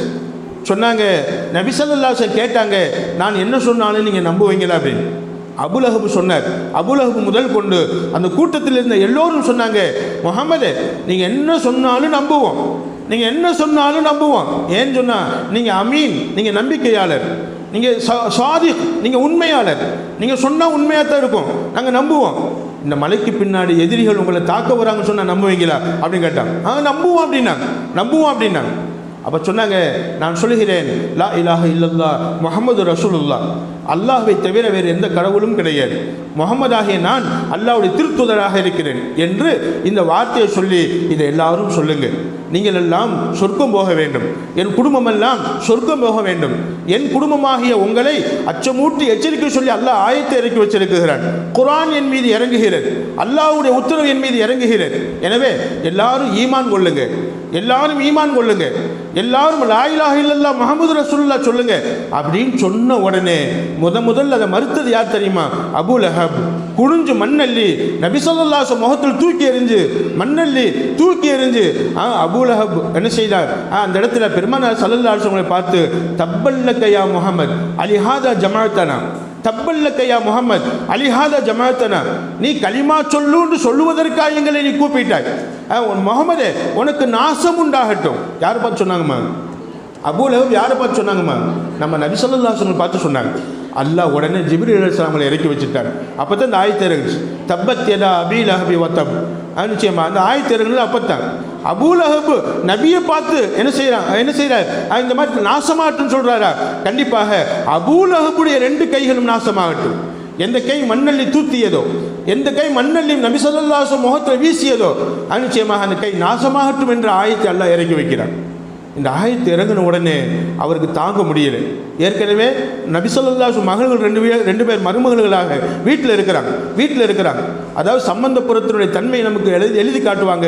இப்போ என்ன நடக்கும்? சம்பந்தியாகிய முஹம்மது ஸல்லல்லாஹு அலைஹி வஸல்லம் அவங்க சம்பந்தியாகிய அபூலஹபை இப்போ பகைச்சுக்கிட்டாங்கன்னு பகைப்புத்தன்மை ஏற்பட்டுருச்சு, ஒரு பிரிவினை ஏற்பட்டுருச்சு. இதெல்லாமல் அபூலஹபை சபிச்சு குர்ஆன் ஆயத்து வரை இறங்கிருச்சு. இப்போ இவருக்கு கோபம் தாங்க முடியலை. நேர வீட்டுக்கு போனார், தன் மகன்களை கூப்பிட்டார். உத்துபா உத்தைபா. அன்பானவர்களே, பெரும்பாலும் மகனை பெற்றெடுத்தவர்கள், மகனை பெற்றெடுத்த தந்தைமார்கள், மகனை பெற்றெடுத்த தாய்மார்கள் ரொம்ப நீங்கள் யோசிக்கணும். உங்களுக்குள்ள பிரச்சனை, சம்பந்திகளுக்குள்ள பிரச்சனை, இதை நம்ம பிள்ளைகள்கிட்ட காட்டக்கூடாது. சம்பந்திகளுக்குள்ள பிரச்சனை என்று சொன்னால் அந்த பிரச்சனையும் வெறுப்பையும் நாம் பேசி தீர்த்து கொள்ள வேண்டும். நமது பிள்ளைகிட்ட சொல்லணும், அட போடா நாங்கள் பெரியவங்க சண்டை போட்டுக்குருவோம், சேர்ந்துக்குருவோம், இதை நீ கண்டுக்கிறாரு. நம்ம பிள்ளைகிட்ட சொல்லணும், நம்ம பொம்பளை பிள்ளைகிட்ட சொல்லணும், பெண்ணை பெற்றெடுத்த தாய் தகப்ப சொல்லணும், அம்மா நாங்கள் சண்டை போட்டுக்குருவோம், சம்பந்திகள் சண்டை போட்டுக்குருவோம், ஆனால் இதை நீ கண்டுக்கிறக்கூடாது. நீ உன் கணவர் மேலே பாசமாக இருக்கணும். கணவனை பெற்றெடுத்தவங்க சொல்லணும், நீ உன் மனைவி மேலே பாசமாக இருக்கணும். இப்படி சொல்லி 2 பேரையும் ஒற்றுமையாக வாழ விடணுமே தவிர சண்டை போட்டுட்டோம், ஏதோ ஒரு கருத்து வேறுபாடு வந்துருச்சு. கருத்து வேறுபாடை மனதில் வைத்து ஆணை பெற்றெடுத்த தாயோ, ஆணை பெற்றெடுத்த தந்தையோ தன் மகனை கூப்பிட்டு நீ அவளை விரட்டி விட்டு என்று சொன்னால் இப்போ என்ன நடக்கும்? அன்பு தாய்மார்களே, அதைத்தான் இந்த சம்பவம் சொல்லி காட்டுகிறது. அன்பானவர்களே, அந்த குடும்பத்துக்கு ஹிதாயத்து கிடைக்காது. அந்த குடும்பத்தின் மேல் அல்லாஹ்வுடைய கோபம் இறங்கிவிடும். சம்பந்திகள் சண்டை போட்டுக்கொண்டு ஒருத்தருக்கு வெறுப்பாகி பிள்ளைகள் பிரிவதற்கு காரணமானால், பிள்ளைகளுடைய வாழ்க்கை கெடுவதற்கு காரணமானால் பிள்ளைகள்கிட்ட சொல்லிக் கொடுத்து பிள்ளைகளை நிம்மதியாக வாழ விடுவதை தடுத்தால் எந்த சம்பந்தப்புறம் தடுக்குமோ கண்டிப்பாக அல்லாஹ்வுடைய கோபம் இறங்குகிறது. அல்லாஹ்வுடைய கோபம் மட்டுமல்ல, அங்கே எல்லா விதமான பரக்கத்துகளையும் இழந்து விடுகிறோம். அன்பான தாய்மார்களே, அபூ லஹப் என்ன செய்தார் தெரியுமா? தன் 2 மகன்களையும் கூப்பிட்டார். எவர்? உத்தைபா, நீங்க 2 பேரும் எனக்கு பிள்ளைங்களா, உங்க 2 பேருக்கு நான் தகப்பன் சொன்னேன். ஏ முடி ரஅசி மின் ரஅசைக்குமா ஹராமுன், கண்டிப்பாக அந்த 2 பிள்ளைகள் நீங்க விரட்டி விட்டுறணும். முகமதுல 2 பிள்ளை இனிமேல் எங்க இந்த வீட்டுக்குள்ள ஒரு நிமிஷம் கூட இருக்கக்கூடாது. இப்பவே துரத்தி விடு. அப்படி மீறி நீ அவங்களை உள்ளுக்குள்ள வச்சுக்கிற ஆசைப்பட்டால் ரசி வரைசைக்குமா ஹராமுன், என் தலையும் உங்க 2 பேருடைய தலையும் ஹராம் சேராது. செத்தாலும் எங்க தலையை முழிக்க கூடாது, நீங்க செத்தாலும் நாங்க முழிக்க மாட்டோம். உங்களுக்கும் எங்களுக்கும் ஒட்டு உறவு கிடையாது. இன்னைக்கு என்ன பேச்சு இப்ப நடக்குதோ இதே மாதிரி 1400 வருஷங்களுக்கு முன்னாடி நடந்துச்சு. இது சரித்திரத்தில் பதிவாக்கப்படுகிறது. அன்பானவர்களே, சம்பந்த புறங்களினுடைய சண்டை நிச்சயமாக ஸல்லல்லாஹு அலைஹி வஸல்லம் யோசிச்சாங்க. ஆனால் அல்லாஹ்ட்ட துஆ செஞ்சாங்க. இருந்த போதிலும் கூட அவர் என்ன செய்தார்? அந்த அபூ லஹப் நேர வீட்டுக்கு போன உடனே மகன்களை கூப்பிட்டு மகன்கள்கிட்ட சொன்னார். அவருடைய ரோஷம், அவருடைய ஈக்கோ, அவருடைய மரியாதை, அதாவது என் மரியாதை கெட்டு போச்சு, என் மானம் கெட்டு போச்சு. அப்ப நான் அவருடைய மகள்களை எடுத்திருக்கிறேன் உங்களுக்கு. நிச்சயமாக மேற்கொண்டு அந்த மகள்கள் இங்கே வாழ்வது எனக்கு மேலும் அசிங்கம், நீ துரத்தி விடு என்பதாக சொன்ன உடனே பாவி பசங்க அப்படின்னு சொல்லுவது கூட வாய் கூசுது. அன்பானவர்களே, இப்படி சில பேர் இருக்கிறாங்க. நிச்சயமாக அத்தா அம்மாவுடைய சொல்லை கேட் அது ஷரியத் என்ன சொல்லுது தெரியுமா? தந்தையும் தாயும் ஒரு பெண்ணை நீ தலாக்கு விட்டுடுன்னு சொன்னா தலாக்கு விட்டுடணும். ஷரியத் இதுதான் சட்டம். ஒரு பெண்ணை நீ வீட்டுக்கு துரத்தி விடு அப்படின்னா துரத்தி விட்டுணும், இதுதான் சட்டம். ஆனால் அந்த பெண்ணின் மேல் காரணம் இருக்க வேண்டும். அந்த பெண்ணின் மேலே அதுக்கு தகுந்த காரணங்கள் இருக்க வேண்டும். பெண் அடங்க மாட்டுகிறாள், பெண் எதிர்த்து பேசுகிறாள், பெண் சேர்ந்து வாழ மாட்டுகிறாள், வாழ்க்கை நடத்த மாட்டுகிறாள், தப்பாக நடந்து கொள்கிறாள். இப்படிப்பட்ட வாழ்க்கை வாழ்வதற்குரிய காரணங்கள் நிச்சயமா எதுவுமே அவள்கிட்ட இல்லை. எல்லாம் அசிங்கம். வாழ்வதற்கு இனி எந்த விதமான முகாந்தரமும் இல்லை. இப்படிப்பட்ட சூழ்நிலையில் தான் அந்த பெண்ணை விரட்டி விடுவதற்கு அந்த தாயின் தகப்பனும் சொல்லும் போது அதை கேட்பதற்கு அனுமதி உண்டு. பெண்ணு நல்லா நடந்துக்கிறாங்க, பெண்ணு பாசமா இருக்கிறாங்க, நல்லா இருக்கிற பொண்ணு அடிக்க சொல்வது, நல்லா இருக்கிற பொண்ணை துன்புறுத்த சொல்வது, நல்லா இருக்கிற பொண்ணுகிட்ட நல்லபடியா வாழ விடாமல் மகனை தூண்டுவது. அன்பானவர்களே, இதுவெல்லாம் நம்ம வாழ்க்கையினுடைய பரக்கத்தை நீக்கிவிடும் என்பதை நாம் இந்த சம்பவத்தின் மூலமாக விளங்கிக் கொள்கிறோம். நிச்சயமாக சம்பந்த புறங்களுடைய சண்டை அது சண்டையா இருக்கட்டும், நாம ஒன்று சேர்ந்துக்கிறணும், அதே நாம பேசி தீர்த்துக்கிறணும். ஆனால் நமது சண்டையினால் நமது பிள்ளைகளுடைய வாழ்க்கைக்கு உழை வைத்திடக்கூடாது, நம்ம பிள்ளையுடைய வாழ்க்கையை பிரிச்சிடக்கூடாது, நம்ம பிள்ளையுடைய வாழ்க்கையை கெட்டு போக விடக்கூடாது. அன்பானவர்களே, நிச்சயமா நம்மளுடைய ரோஷம், நம்முடைய கோபம் பிள்ளையுடைய பிரிவுக்கு காரணமாயிடக்கூடாது. கோபத்தினால் அவர் சொன்னார், உத்தைபாட்டையும் சொன்னார், நிச்சயமாக 2 பேரையும் துரத்து விட்டுடுங்க. 2 பேரையுமே அந்த 2 பேரும் எந்த ஈவு இறக்கம் இல்லாமல் அப்படி துரத்தி விட்டாங்க. ஸல்லல்லாஹு அலைஹி வஸல்லம் எப்படி இருந்திருக்கும்? 4 பெண் மக்களை பெற்றெடுத்த தந்தை, 4 பெண் மக்களுடைய தந்தை. அன்பானவர்களே, துரத்தி விடப்பட்ட போது ஸல்லல்லாஹு அலைஹி வஸல்லம் சொல்லுவாங்க, அம்மா உங்களுக்கு இதை விட அழகான கணவனை அமைத்து தருவான், இங்கே பொறுமையா இருங்க. வீட்டில் வச்சுக்கிட்டாங்க. இப்போ என்ன நடக்குதுன்னு தெரியுமா? ஏன் சொன்னா, அந்த சம்பந்தத்தில் போய் திரும்ப பேசுனா கண்டிப்பாக அவர் ஏற்றுக்கிற மாட்டார். அதுக்கும் முயற்சி பண்ணினாங்க, அங்கே எதுவும் நடக்கலை. இல்லை, இனி அந்த பொண்கள் இந்த வீட்டில் இருக்கக்கூடாது, வீட்டுக்கு துரத்தி விட்டாங்க. அன்பானவர்களே, நிச்சயமாக சொல்லப்படுகிறது, அப்படி துரத்தி விடும்போது அபூ லஹபுடைய மனைவிக்கு அல்லாஹ் குர்ஆன் ஷரீஃபில் பேர் வச்சிருக்கிறான், ஹம்மாலத்துல் ஹத்தப், விறகுகளை சுமந்து வரக்கூடியவள் என்பதாக பேர் வச்சிருக்கிறான். அதாவது கணவன் அந்த மருமகளை துரத்திவிட சொல்லும் போது இந்த கணவனுடைய மனைவி, அதாவது பிள்ளைகளுடைய தாய் என்ன சொல்லணுமா? நிச்சயமாக இல்லப்பா, வேணாம், அந்த மாதிரிலாம் முடிவெடுத்துறாதீங்க, அவர் கிடைக்கிற கோபத்தில் பேசுறார், ஏதாவது சொல்லி சமாதானப்படுத்தணுமா இல்லையா? இந்த அம்மாவும் சேர்ந்துக்கிட்டு அத்தாவுடைய முடிவு என்னவோ அதே முடிவு தான் ஏன் முடிவு. ஒரு நிமிஷம் கூட வச்சுக்கிறக்கூடாது, ஒரு நிமிஷம் கூட இருக்கக்கூடாது. அப்படி இருந்தால் நீங்கள் இந்த வீட்டில் இருக்கக்கூடாது என்பதாக சொல்லி அந்த அம்மாவும் சொல்லிடுச்சு. ரெண்டு பேர் மேலேயும் அல்லாஹ்வுடைய கோபம் இறங்கியது. அல்லாஹ்வுடைய ஹிதாயத்து கிடைக்காமல் போனதுக்கு காரணமாகிவிட்டது. பெரும் அதாவது எத்தனையோ பேருக்கு ஹிதாயத்து கிடைத்தது. நிச்சயமாக இவங்களுக்கு ஹிதாயத்து கிடைக்காமல் போனதுக்கு காரணம் சம்பந்தப்புறத்தை வெறுத்ததும் வீட்டுக்கு வந்த மருமகள்களை துரத்தி விட்டதும் தான். எந்த தப்பு செய்யாத மருமகள்கள், எந்த தவறும் செய்யாத மருமகள்கள், எந்த விதமான தவறில் ஈடுபடாத மருமகள்கள், எதிர்த்து பேச வாயில்லாத மருமகள்கள், இப்படிப்பட்ட மருமகளை வாயில்லா பூச்சி என்பதாக சொல்லுவாங்க. அன்பானவர்களே, சில வீடுகளில் மருமகள் வாயில்லா பூச்சியாக இருப்பாங்க.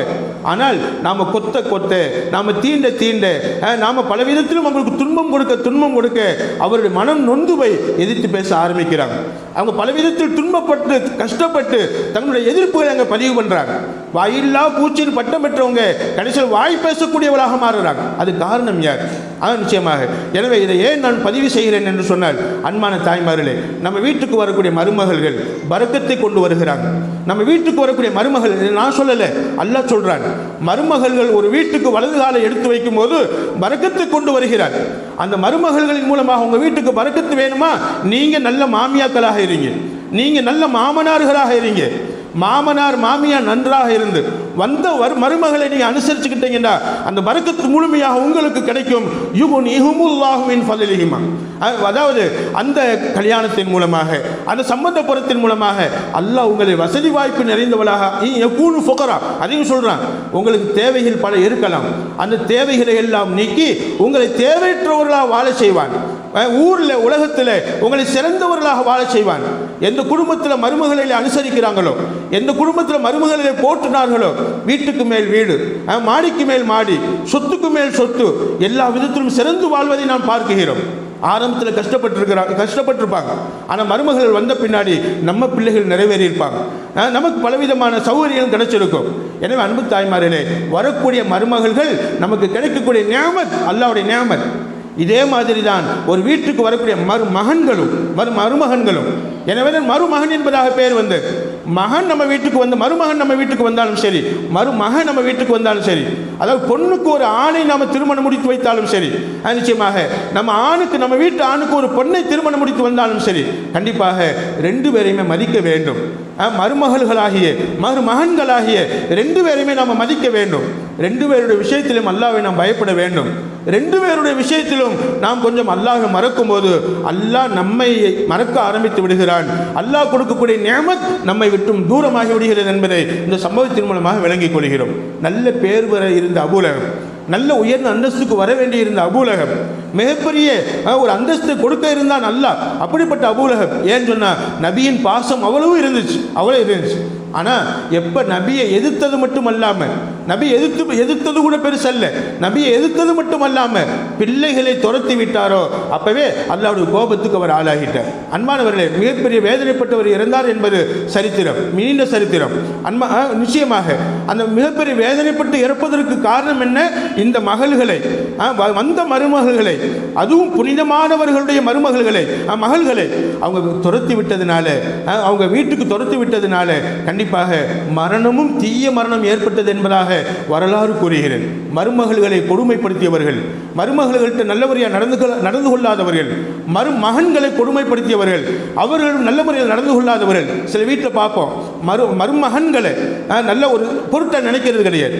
அன்பானவர்களே, நம்ம வீட்டுக்கு வந்த ராஜா, நம்ம வீட்டுக்கு வந்த மிகப்பெரிய புனிதமானவங்க, நம்ம வீட்டுக்கு மகளை கற்றுக்கொண்டது மட்டுமல்லாமல் நம்ம மகனாக வருகிறார். மருமகன்களையும் போற்ற வேண்டும், மருமகள்களையும் போற்ற வேண்டும். நிச்சயமாக இருவரையுமே போற்றி வாழும்போது அல்லாஹ்வுடைய நியாமத்தும் பரக்கத்தும் நமக்கு அபரிமிதமாக கிடைக்கும் என்பதை நாம் எல்லாம் அறிகிறோம். அன்பான தாய்மார்களே, ஜைனப் ரலியல்லாஹு அன்ஹா அவங்க சம்பந்தப்புறம் எப்படி இருந்துச்சு? நிச்சயமாக மதீனாவுக்கு போனதுக்கு பின்னாடி ஜைனப் ரலியல்லாஹு அன்ஹா அவங்களும் மதீனாவுக்கு வர்றாங்க.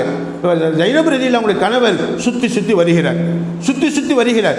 இஸ்லாத்துக்கு வரல. ஆனால் இவங்க இஸ்லாத்துக்கு வந்துட்டாங்க. அப்போ இஸ்லாத்துக்கு வந்துதான் ஆகணும் அப்படிங்கிற சட்டம் ஆரம்பத்தில் இல்லை. அல்லாஹ் இடையில் தான் ஹராமாக்குறான். ஒரு முஸ்லீம் ஒரு காஃபிரை திருமணம் முடித்துக் கொள்ளக்கூடாது என்பதை இடையில் தான் சட்டம் வருகிறது. அன்பானவர்களே, இப்போ அதாவது ஜைனப் ரலியல்லாஹு அவருடைய கணவர் இங்கே வர்றாங்க. அப்படி வரக்கூடிய அந்த நேரத்தில் அவர் ஈமான் கொண்டுட்டால் இந்த மகளோடு சேர்ந்து வாழட்டும், பரிவு காட்டுறாங்க, பாசம் காட்டுறாங்க. ஆனால் அதுக்கு முன்னாடியே ஜைனப் ரலியல்லாஹு அன்ஹா நீண்ட நாள் வாழல. அல்லாஹ்வுடைய நாட்டத்தின்படி மரணத்தை அவங்க என்ன செஞ்சாங்க, ஏற்றுக்கிட்டாங்க. ஒரு நோய் ஏற்பட்டது, அந்த நோயின் மூலமாக மரணத்தை தழுவினாங்க என்பது வரலாறு. இப்போ ஃபாத்திமா ரலியல்லாஹு அன்ஹா சம்பந்த புறங்களிலேயே ஃபாத்திமா ரலியல்லாஹு அன்ஹாவை திருமணம் முடித்த அலி ரலியல்லாஹு அன்ஹு. இப்போ அலி ரலியல்லாஹுடைய குடும்பம் ஏற்கனவே சொந்தம். அலி ரலியல்லாஹுடைய அத்தா யாருமா? அலி ரலியல்லாஹு அன்ஹுடைய அத்தா யாருமா? அபு தாலிப். அபு தாலிப் நபி ஸல்லல்லாஹு அலைஹி வஸல்லம் அவங்களே ரொம்ப செல்லமாக வளர்த்தவங்க. அபு தாலிபுடைய மனைவி செல்லமாக வளர்த்தாங்க நபி ஸல்லல்லாஹு அலைஹி வஸல்லம் அவங்கள. அலி ரலியல்லாஹு இப்போ சின்ன பிள்ளை, வீட்டில் ரொம்ப சின்ன பிள்ளை. அலி ரலியல்லாஹு ஏங்குவாங்க. மகன் மேலே கூட அவ்வளவு பாசம் கிடையாது. நம்ம நபி ஸல்லல்லாஹு அலைஹி வஸல்லம் அவ்வளவு பாசம், அவ்வளவு பாசம். ஆனால் பெருமானார் ஸல்லல்லாஹு அலைஹி வஸல்லம் அதே வீட்டில் தன் மகளை கொடுக்குறாங்க. சச்சா மகனுக்கு தன் மகளை கொடுக்குகிறாங்க. கூடுமா கூடாதா, சட்டம் என்ன, அது விரிவாக பார்க்க வேண்டும் அன்பானவர்களே. இப்போ அதாவது திருமணம் முடித்து கொடுக்குறாங்க.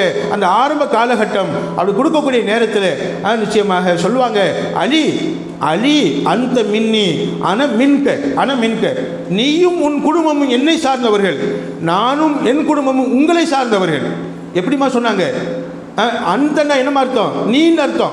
அந்த நீவில் என்ன அடங்குதுன்னு சொன்னால், நீ மட்டுமல்ல, நீனும் உன்னுடைய குடும்பமும் என்னை சார்ந்தவர்கள், என்னை நேசித்தவர்கள், என்னை அரவணைத்தவர்கள், என்னை அன்புக்கு அன்பாக உயிருக்கு உயிராக வளர்த்தவர்கள். அலி நீ என்னை சார்ந்தவர். மருமகனை பார்த்து சொன்னாங்க, மருமகனை போட்டுனாங்க. மருமகன் கொஞ்சம் கோபமாக இருந்தால் ஸல்லல்லாஹு அலைஹி வஸல்லம் தாங்க முடியாது. ஓடி போய் அவங்களை அரவணைப்பாங்க. யா அபா துராப் செல்லமாக கூப்பிடுவாங்க, மண்ணின் தந்தையேன்னு கூப்பிடுவாங்க. ஏன்னு சொன்னால் அலி ரலியல்லாஹு அவங்களுக்கு ஃபாத்திமா ரலியல்லாஹு அன்ஹா மேலே ஏதாவது கோபம் வந்துருச்சுன்னு சொன்னால் உடனே போயிட்டு தரையில் படுத்துக்குருவாங்க, மண்ணில் படுத்துக்குருவாங்க. அதனால் சொல்லுவாங்க, ஒரு பேர் வச்சுருந்தாங்க, யா அபா துராப், மண்ணின் தந்தையை செல்லமாக கூப்பிடுவாங்க. மருமகன்கிட்ட நிறைய நேரம் பேசுவாங்க. ஆனால் மருமகன் மாமனார்கிட்ட பேசுவதற்கு கூச்சப்படுவாங்க. இருந்த போதிலும் கூட மருமகன் மாமனார் எப்படி நடந்து கொள்ளணும் என்பதை ஒரு எடுத்துக்காட்டாக வாழ்ந்தாங்க. அலி ரலியல்லாஹு அவங்களை பற்றி சொன்னாங்க, அலி பாபுல் அக்ல், என் மருமகன் அலி யார் தெரியுமா? அறிவின் வாசல் சொன்னாங்க. அறிவின் வாசல். எந்த அளவுக்கு அறிவு நிறைந்தவர்கள் தெரியுமா? ஒரு நாள் அலி ரலியல்லாஹு அவங்க நிற்கிறாங்க, தெருவில் நிற்கிறாங்க, சும்மா நிற்கிறாங்க. அப்படி நிற்கும் போது ஜிப்ரீல் அலைஹிஸ்ஸலாம் வர்றாங்க. என்னடா இது, அறிவின் தந்தைன்னு சொல்கிறாங்களே ஸல்லல்லாஹு அலைஹி வஸல்லம், அறிவாற்றலின் தந்தைன்னு சொல்கிறாங்களே, உண்மையில் அலி அப்படித்தானா? சோதிச்சு பார்ப்போம். மனித தோற்றத்தில் வர்றாங்க ஜிப்ரீல் அலைஹிஸ்ஸலாம்.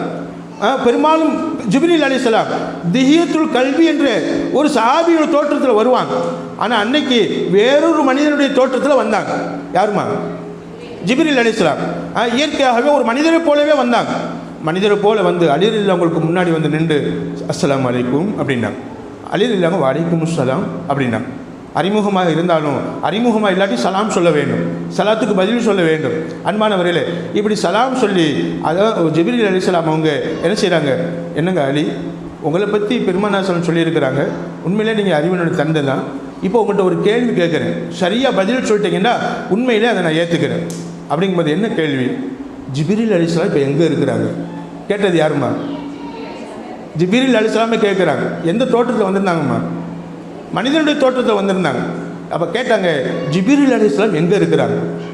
அலி இல்லாமல் மேலே வானத்தை பார்க்குறாங்க, வலது பக்கம் பார்க்குறாங்க, இடது பக்கம் பார்க்குறாங்க. அவங்க வலது பக்கம் நிற்கிறாங்க, முன்னாடி பார்க்குறாங்க, பின்னாடி பார்க்குறாங்க. பார்த்துட்டு சொன்னாங்க, சுற்றி மட்டும் பார்த்தேன், மேலே பார்த்தேன், என்னோட இந்த பக்கம் பார்த்தேன், முன்னாடியும் பின்னாடியும் பார்த்தேன். அதாவது வலது பக்கமும் இடது பக்கம் பார்த்தேன். வலது பக்கம், என்னுடைய வலது பக்கம் எனக்கு முன்னாடி வலது பக்கத்தை ஒட்டி அவர் நிற்குகிறார், வலது பக்கத்தை ஒட்டி நிற்குகிறார் என்று சொன்னபோது ஜிப்ரீல் அலைஹிஸ்ஸலாம் ஆச்சரியப்பட்டு போயிட்டாங்க. என்னங்க அடி, நான் மனித தோற்றத்தில் வந்திருக்கிறேன், நான் தான் ஜிப்ரீல் என்பது எப்படி தெரியும்? சொன்னபோது அலி ரலியல்லாஹு சொல்லுவாங்க, நான் நீங்கள் வரும்போது சில வாசனைகளை உணர்ந்தேன். அதே நேரத்தில் உங்களுடைய பண்பாடு, உங்களுடைய பேச்சினுடைய பண்பாடு, கேள்வி கேட்டு அந்த கேள்விக்கு பதிலை தானே அறிந்திருந்தும் கூட பதிலை தேடுவது தான் ஒரு மலக்குனுடைய பண்பாடு. நபி ஸல்லல்லாஹு அலைஹி வஸல்லம் வந்து நீங்கள் கேள்வி கேட்கலையா? ஈமான்டா என்னன்னு கேட்டீங்க, ஈமானை பற்றி சொன்னாங்க, சதக்த, அதே மாதிரி உண்மை தான் சொன்னீங்க. கேள்வி கேட்டுட்டு அதுக்குள்ள பதிலை நீங்கள் உண்மைப்படுத்தினீங்க. அது மாதிரி நீங்கள் கேட்கக்கூடிய கேள்வி, ஒருவேளை நீங்களே தான் இருக்கணும்னு நான் யூகிச்சுக்கிட்டேன். உங்களை பார்த்த உடனே அந்த யூகத்தில் என்னுடைய புரிதலினால் சொன்னேன், நீங்களா தான் இருக்குங்கிற ஒரு நம்பிக்கையில் சொன்னேன் அப்படின்னு சொன்னபோது நான் தான் ஜிப்ரீல்னு சொல்லி சொன்னாங்க. இவ்வளவு அறிவுக்கு சொந்தக்காரம், அறிவாற்றலுக்கு சொந்தக்காரம், நிறைய வாரிசுரிமை சட்டங்கள் அவங்களுக்கு தெரியும், அலி ரலியல்லாஹு அவங்களுக்கு தெரியும், நிறைய இல்முக்கு சொந்தக்காரவங்க. இப்படிப்பட்ட அலி ரலியல்லாஹு தான் பெருமானார் ஸல்லல்லாஹு அலைஹி வஸல்லம் மருமகனர். இவ்வளவு பெரிய அறிவு நிறைந்த அலி ரலியல்லாஹுங்க மாமனார்கிட்ட பேசும்போது எவ்வளவு பரிவா, எவ்வளவு பாசமா, எவ்வளவு அன்பா சொல்லுவாங்க. நண்பர்கள் கேட்பாங்க, என்னங்க அலி உங்கள் மாமனார் முஹம்மது நபி ஸல்லல்லாஹு அலைஹி வஸல்லம் நபிங்கிற அடிப்படையில் கூட உரிமையாக பேச மாட்டீங்களே அப்படின்னு சொன்னபோது அலி ரலியல்லாஹு சொல்லுவாங்க, வயசினுடைய மூப்புத்தன்மை, அதிகமான வயசு, என்னுடைய நபி வேறு, என்னை பாசமான ஒரு பிள்ளை வேற கொடுத்து என்னை மருமகனாக்கி இருக்கிறாங்க. நிச்சயமாக அன்பானவர்களே, இவ்வளவு விஷயத்தை சொல்லுவாங்க, பேசணும்னு என் மனசு துடிக்குது, பேசுகிறேன். ஆனால் நான் பேசுவதை வெளிப்படுத்துவதை விட என் நபி என்கிட்ட அதிகமாக பேசுகிறாங்க. மாமனார் மருமகன்கிட்ட நிறைய பேசுகிறாங்க. அன்பான இப்படிப்பட்ட மாமனார் மருமகனும் அமைந்து விட்டார். நிச்சயமாக நிறைய பேசக்கூடிய, அன்பா பேசிக்கிறக்கூடிய, நல்ல கொஞ்சி பேசிக்கிறக்கூடிய, நல்ல விஷயங்களை பரிமாறிக்கொள்ளக்கூடிய, ஏதாவது ஒரு பிரச்சனை மருமகன்கிட்ட ஐடியா கேட்குறோம், என்னங்க இப்படி இருக்கு என்ன செய்ய. அன்பானவர்களே, இப்படி ஐடியா கேட்டு அவங்க நமக்கு ஒரு ஐடியா சொல்லி நம்ம குடும்பத்தில் ஒரு பிள்ளையாக அவங்களையும் நாம் நினைத்து மதிப்பு கொடுத்து நம்ம வாழும்போது கண்டிப்பாக அல்லாஹ் அதில் பல பரக்கத்துகளை செய்கிறார்.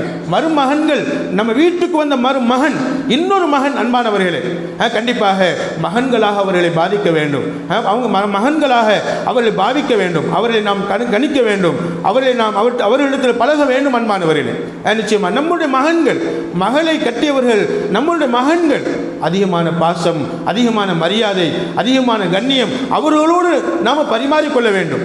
இதே மாதிரி தான் மருமகளை பெற்றவர்களும் கண்டிப்பாக இப்படி மருமகள்களையும் மருமகன்களையும் போற்றக்கூடிய ஒரு சம்பந்தப்புறங்களாக நாம் அமைந்து விட்டால் கண்டிப்பாக நம்மின் மூலமாக குடும்பத்திற்கு பலவிதமான நன்மைகள், பலவிதமான உயர்வுகள், பலவிதமான ரஹமத்துகள், அல்லாஹ்வுடைய பரக்கத்துகள் கிடைக்கும் என்பதை நாம் எல்லாம் அறிகிறோம். எங்கே பிரச்சனை உருவாகி பிரிகிறோமோ, சம்பந்தப்புறங்கள் சண்டையிட்டு வெறுத்து போகிறார்களோ, வெறுப்பால் ஒதுங்குகிறார்களோ, அந்த வெறுப்பால் ஒதுங்குவது மட்டுமல்லாமல் பிள்ளைகள்கிட்டையும் வெறுப்பை ஊட்டுவாங்களோ, இப்படிப்பட்ட சம்பந்தப்புறங்களின் மூலமாக குடும்பத்தினுடைய நிம்மதி போய்விடும், குடும்பத்தினுடைய பாசம் போய்விடும், குடும்பத்துடைய எல்லா விதமான மறக்கத்திலும் நீங்கிவிடும். எனவே அன்பானவர்களே, சம்பந்தப்புறங்கள் ஒற்றுமையாக இருப்பது கொண்டு நாம் எல்லாம் என்ன செய்யணுமா, அல்லாஹ்வுடைய பரக்கத்தை நாம் தக்க வைத்துக் கொள்ள வேண்டும், அல்லாஹ்வுடைய பரக்கத்தை நாம் காப்பாற்றிக் கொள்ள வேண்டும். நிறைய சம்பந்தப்புறங்கள் சண்டை, நிறைய சம்பந்தப்புறங்கள் சச்சரவு, நிறைய சம்பந்தப்புறங்கள் வெறுப்பு. இந்த வெறுப்புள்ள இந்த சம்பந்தப்புறங்களை நம்ம காணுவதெல்லாம் பரக்கத்தில்லாத தன்மை, அதாவது விரிவில்லாத தன்மை, அல்லாஹ்வுடைய உதவியில்லாத தன்மை, இதை நாம் அறிய முடிகிறது. அன்பானவர்களே, எனவே இன்ஷா அல்லாஹ் சண்டை சச்சரவு, வெறுப்பு பேச்சு இதெல்லாம் நம்ம தூக்கி போட்டுருவோம். இன்ஷா அல்லாஹ் தூக்கி போட்டு சம்பந்திகளாக, நல்ல சம்பந்திகளாக, பெண்ணை மருமகளாக எடுத்திருந்தாலும் சரி, நிச்சயமாக ஆணை மருமகனாக எடுத்திருந்தாலும் சரி, நிச்சயமாக நல்ல சம்பந்திகளாக, பெண்ணை பெற்றெடுத்தவங்களும் ஆணை பெற்றெடுத்தவங்களும் பரக்கத்தை பெற்று சம்பந்திகளாக நம்ம வாழ வேண்டும் என்பதை நாம் எல்லாம் இந்த ஆயத்தை ஹதீஸ் மூலமாக விளங்கிக் கொள்கிறோம். இமாம் நவவி ரஹ்மத்துல்லாஹி சொல்லுவாங்க, நான் மக்காவுக்கு போகும்போதெல்லாம் அவங்க ஊர் வேறு, மக்காவில் சம்பந்திகள் எல்லாம் இருந்தாங்க, மதீனா. அதாவது நவவி ரஹ்மத்துல்லாஹி சொல்கிறாங்க, மதீனாவுக்கு பக்கத்தில் ஒரு ஊர், அந்த ஊரில் நான் இருந்தாலும் மக்காவுக்கு நான் போய் வருவேன். ஏன் மக்காவுக்கு போவேன்னு தெரியுமா? அதாவது நவவி ரஹ்மத்துல்லாஹி சொல்லுவாங்க, மக்காவுக்கு இவங்க இல்லை, இப்னு உமர் ரலியல்லாஹு அன்ஹு, அப்துல்லா இப்னு உமர் ரலியல்லாஹு அன்ஹு அவங்க மதீனாவில் இருக்கிறாங்க. மதீனாவில் இருக்கக்கூடிய அப்துல்லா இப்னு உமர் ரலியல்லாஹு அன்ஹு அவங்க மக்காவுக்கு வருவாங்களாம். இதா கதிம மக்காவுக்கு வந்தால் நஸல அலா அசுஹாரி நிச்சயமாக அதாவது அப்துல்லா இப்னு உமர் ரலியல்லாஹு அன்ஹு சொல்கிறாங்க, நான் எப்போவெல்லாம் மக்காவுக்கு போகிறேனோ, உம்ராவுக்கு போனாலும் சரி, அது என் வீட்டு வேலையாக போனாலும் சரி, எந்த வியாபார வேலையாக போனாலும் சரி, மக்காவுக்கு போகும்போதெல்லாம் மக்காவில் என் சம்பந்தப்புறங்கள் இருக்கிறாங்க. என்னுடைய பிள்ளைகளை எடுத்த நிச்சயமாக என் பிள்ளைகளை கொடுத்து பரிமாறிக்கொண்ட சம்பந்தப்புறங்கள் மக்காவில் நிறைய பேர் இருக்கிறாங்க. இந்த சம்பந்தப்புறங்களுடைய வீடுகளில் தான் நான் போய் தங்குவேன். சம்பந்திகளுடைய வீடு இருக்கும்போது நான் ஏன் வேறொரு இடத்தில் தங்க வேண்டும்? நான் ஏன் பள்ளிவாசலில் தங்க வேண்டும்? யாருமா சொல்கிறது? அப்துல்லா இப்னு உமர் ரலியல்லாஹு அவங்க சொல்லி காட்டுறாங்க. உமர் ரலியல்லாஹுடைய மகன் அப்துல்லா ரலியல்லாஹு அவங்க சொல்லி காட்டுறாங்க, நான் மக்காவில் போகும்போது மக்காவில் என் சம்பந்தப்புறங்கள் இருந்தது, என் சம்பந்தப்புறங்களுடைய வீட்டில் தான் தங்குவேன். அவ்வளவு கவனிப்பு, என்னென்ன உணவு வேணும், 3 நாளைக்கு நல்லா கவனிச்சுக்கிடுவாங்க. 3 நாளைக்கு மேலே தங்குவதாக இருந்தால் நான் சொல்லிடுவேன், 3 நாள் நல்லா கவனிச்சுட்டீங்க சம்பந்தி, இதுக்கு மேலே நான் 2 நாள் தங்க வேண்டியது இருக்கும், இந்த 2 நாள் செலவு ஏன் செலவு? உங்கள் வீட்டில் தான் சாப்பிடுவேன், உங்கள் வீட்டில் தான் தூங்குவேன், உங்கள் வீட்டில் தான் இருப்பேன். ஆனால் 3 நாள் நீங்கள் செலவழித்து என்ன பார்த்துக்கிட்டீங்க, இந்த 2 நாள் நான் செலவழிப்பேன், வீட்டுக்கு வேண்டியதை நான் வாங்கி கொடுப்பேன், இதுக்கு சம்மதம்னா நான் 2 நாள் எக்ஸ்ட்ரா இங்கே தங்குவேன், இல்லாட்டி கிளம்பி போயிடுறேன். யார் சொல்கிறாங்கம்மா? அப்துல்லா இப்னு உமர் ரலியல்லாஹு சொல்கிறாங்க. எந்த அளவுக்கு அந்யோன்யமாக வாழ்ந்துருக்கிறாங்க பாருங்களேன். லயகுலு மின் தஆமிஹிம் சலாசத்து ஐயாமின், 3 நாட்கள் அந்த சம்பந்தப்புற வீடுகளில் தங்கி சாப்பிடுவாங்க. அதாவது யஊலு, நிச்சயமாக பிறகு என்ன செஞ்சிருவாங்கன்னு சொன்னால் அவங்களுடைய வருமானங்களை, அவங்களுக்கு செய்ய வேண்டிய உதவிகளை அதிகப்படுத்தி கொடுப்பாங்க. நிச்சயமாக 3 நாள் தங்கிட்டேன், 3 நாள் விருந்து சாப்பிட்டுட்டேன், விருந்து மருந்து 3 நாள் சொல்லி சொல்லுவாங்க. ஸல்லல்லாஹு ஹதீஸ்லையும் 3 நாள் தான் விருந்து உபசரிப்பு என்பதுன்னு சொல்லி வருது. எனவே 3 நாள் விருந்தை நான் அனுபவிச்சிட்டேன், இதுக்கு மேல் நான் தங்கியிருக்கும் காலமெல்லாம் நான் என் செலவில் தான் இருப்பேன் என்பதை அப்துல்லா இப்னு உமர் ரலியல்லாஹு அவங்க சொன்னாங்கண்டா, இது அவங்களும் அன்பை ஏற்றுக்குருவாங்க. சரி சம்பந்தி, நீங்கள் சொன்னால் சரி, நீங்கள் எது செஞ்சாலும் சரியாக தான் இருக்கும், சரின்னு ஏற்றுக்குருவாங்க. அப்படி என்ன செஞ்சிட போகிறாங்க? சரி, கொடுக்கறது கொடுக்கட்டும். ஆனாலும் அவங்க கவனிப்பு குறையாது. சம்பந்தப்புறங்கள்னா இப்படி இருக்கணும். அவங்க மதீனாவுக்கு வரும்போது இவங்க வீட்டில் தான் தங்குவாங்க, இருக்கும் காலம் எல்லாம் அவ்வளவு, அதாவது உபசரிப்பு. இவங்க மக்காவுக்கு போனாலும் அவங்க மதீனாவுக்கு வந்தாலும், சம்பந்திகள் அவங்க ஊருக்கு போனாலும் இவங்க ஊருக்கு போனாலும் ஒருவரை கவனிப்பது, ஒருவர்கிட்ட அன்பாக பேசிக்கிறது, ஒருவரை நிச்சயமாக நல்ல முறையில் கவனித்து வாழ்வது சஹாபாக்களுடைய பண்பாடு என்பதை நாம் எல்லாம் அறிகிறோம். அன்பானவர்களே, சஹாபாக்கள் சம்பந்தப்புறத்தை போட்டுனான். ஏன் சொன்ன அல்லாவே சொல்லிட்டான், நசபம் வசிகிறா என்பதாக. சொந்தத்தை நான் பிறந்த வீட்டு சொந்தமாக, புகுந்த வீட்டு சொந்தமாக நான் தான் உருவாக்கினேன் என்று அல்லாஹ் சொல்லும்போது அந்த சொந்தத்தை நான் ஏன் வெறுக்க வேண்டும் என்பது சஹாபாக்களுடைய முடிவு. இன்ஷா அல்லாஹ் நாமளும் அந்த முடிவோடு வாழ்வோம். இன்ஷா அல்லாஹ் அல்லாஹ் ஏற்படுத்திய சொந்தம் இது. சம்பந்தப்புறம் என்பது அல்லாஹ் கொடுத்த பெரிய கிஃப்ட், அல்லாஹ் கொடுத்த பெரிய அன்பளிப்பு, அல்லாஹ் கொடுத்த பெரிய நியாமத்.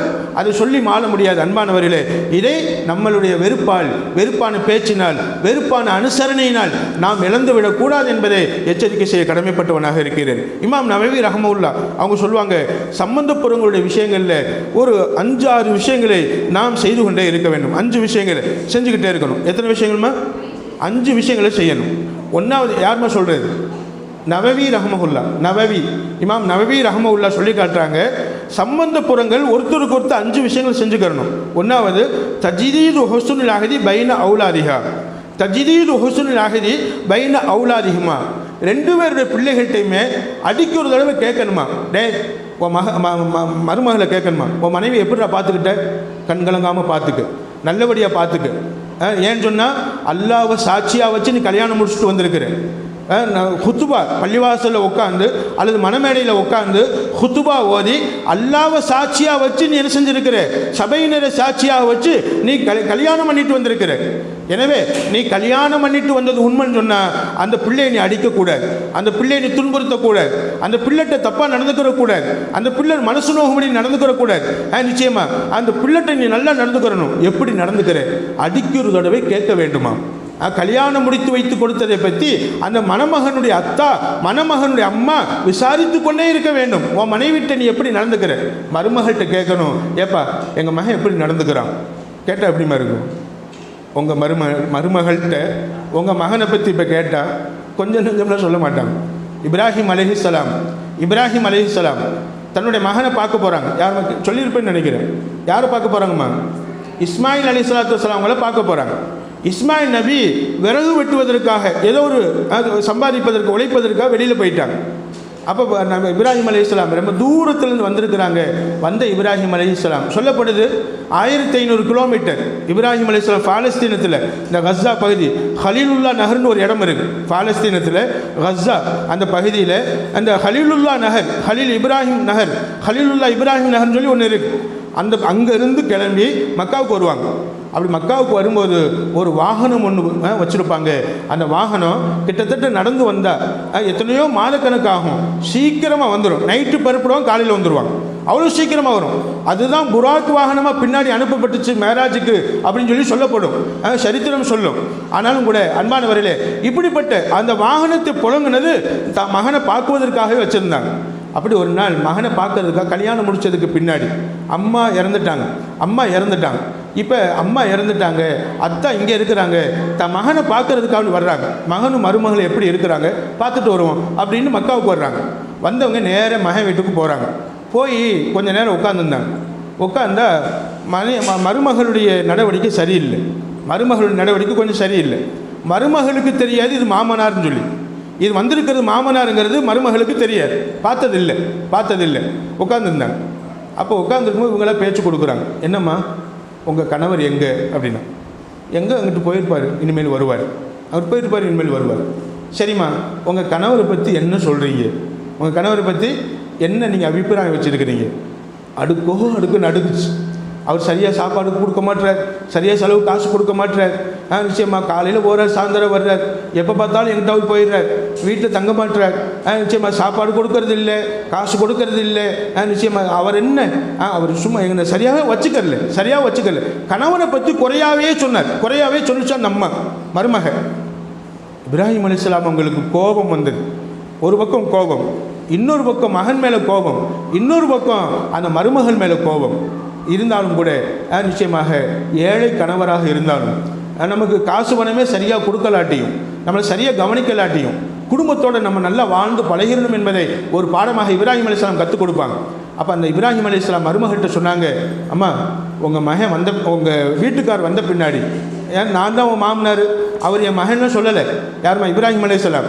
விவரம்னா அறிமுகமெல்லாம் ஆயிக்கல. சொன்னாங்க இப்ராஹிம் அலைஹிஸ்ஸலாம், அம்மா உன் வீட்டுக்கார் வந்த உடனே வீட்டு வாசப்படியை மாற்றி வைக்க சொல்லு. வீட்டு வாசப்படி சரியில்லை, இந்த வீட்டு வாசப்படியை மாற்றி வைக்க சொல் அப்படின்ட்டு ஒரு கிழவர் வந்து சொல்லிட்டு போனான்னு சொல்லிடுமா அப்படின்னு சொல்லிட்டு போயிட்டாங்க. இப்ராஹிம் அலைஹிஸ்ஸலாம் போயிட்டாங்க. இப்ராஹிம் அலைஹிஸ்ஸலாம் போய் ரொம்ப நேரம் கழித்து இஸ்மாயில் நபி வந்தாங்க. வீட்டுக்குள்ளே வந்தால் ஒரு வித்தியாசத்தை உணர்ந்தாங்க. கேட்டாங்க, யாரும் நம்ம வீட்டுக்கு வந்தாங்களா அப்படின்னு கேட்டாங்க. ஆமாம், ஒரு வயசான கிழவர் வந்தார், வயசான தோற்றத்தில் இருந்தார், ரொம்ப வயசானவர். வயசான காலத்தில் தானே இப்ராஹிம் அலைஹிஸ்ஸலாம் இஸ்மாயில் நபியை பெற்றெடுத்தது. இப்போ கல்யாணம் முடிச்ச பின்னாடி எவ்வளோ வயசு அவங்களுக்கு. இப்போ சொன்னாங்க, அந்த மருமக சொல்லிடுச்சு, ஒரு வயசான பெருசு, ஒரு வயசான ஐயா நம்ம வீட்டுக்கு வந்திருந்தார் அப்படின்னு சொல்லும்போது என்ன சொன்னார்? உங்களுக்கு சலாம் சொல்ல சொன்னார், வீட்டு வாசப்படியை மாற்றி வைப்பீங்களாம். சொன்னாங்க இஸ்மாயில் அலைஹிஸ்ஸலாம், வந்தவர் வேறு யாரும் இல்லை, ஓ மாமனார், என்னோட அத்தா.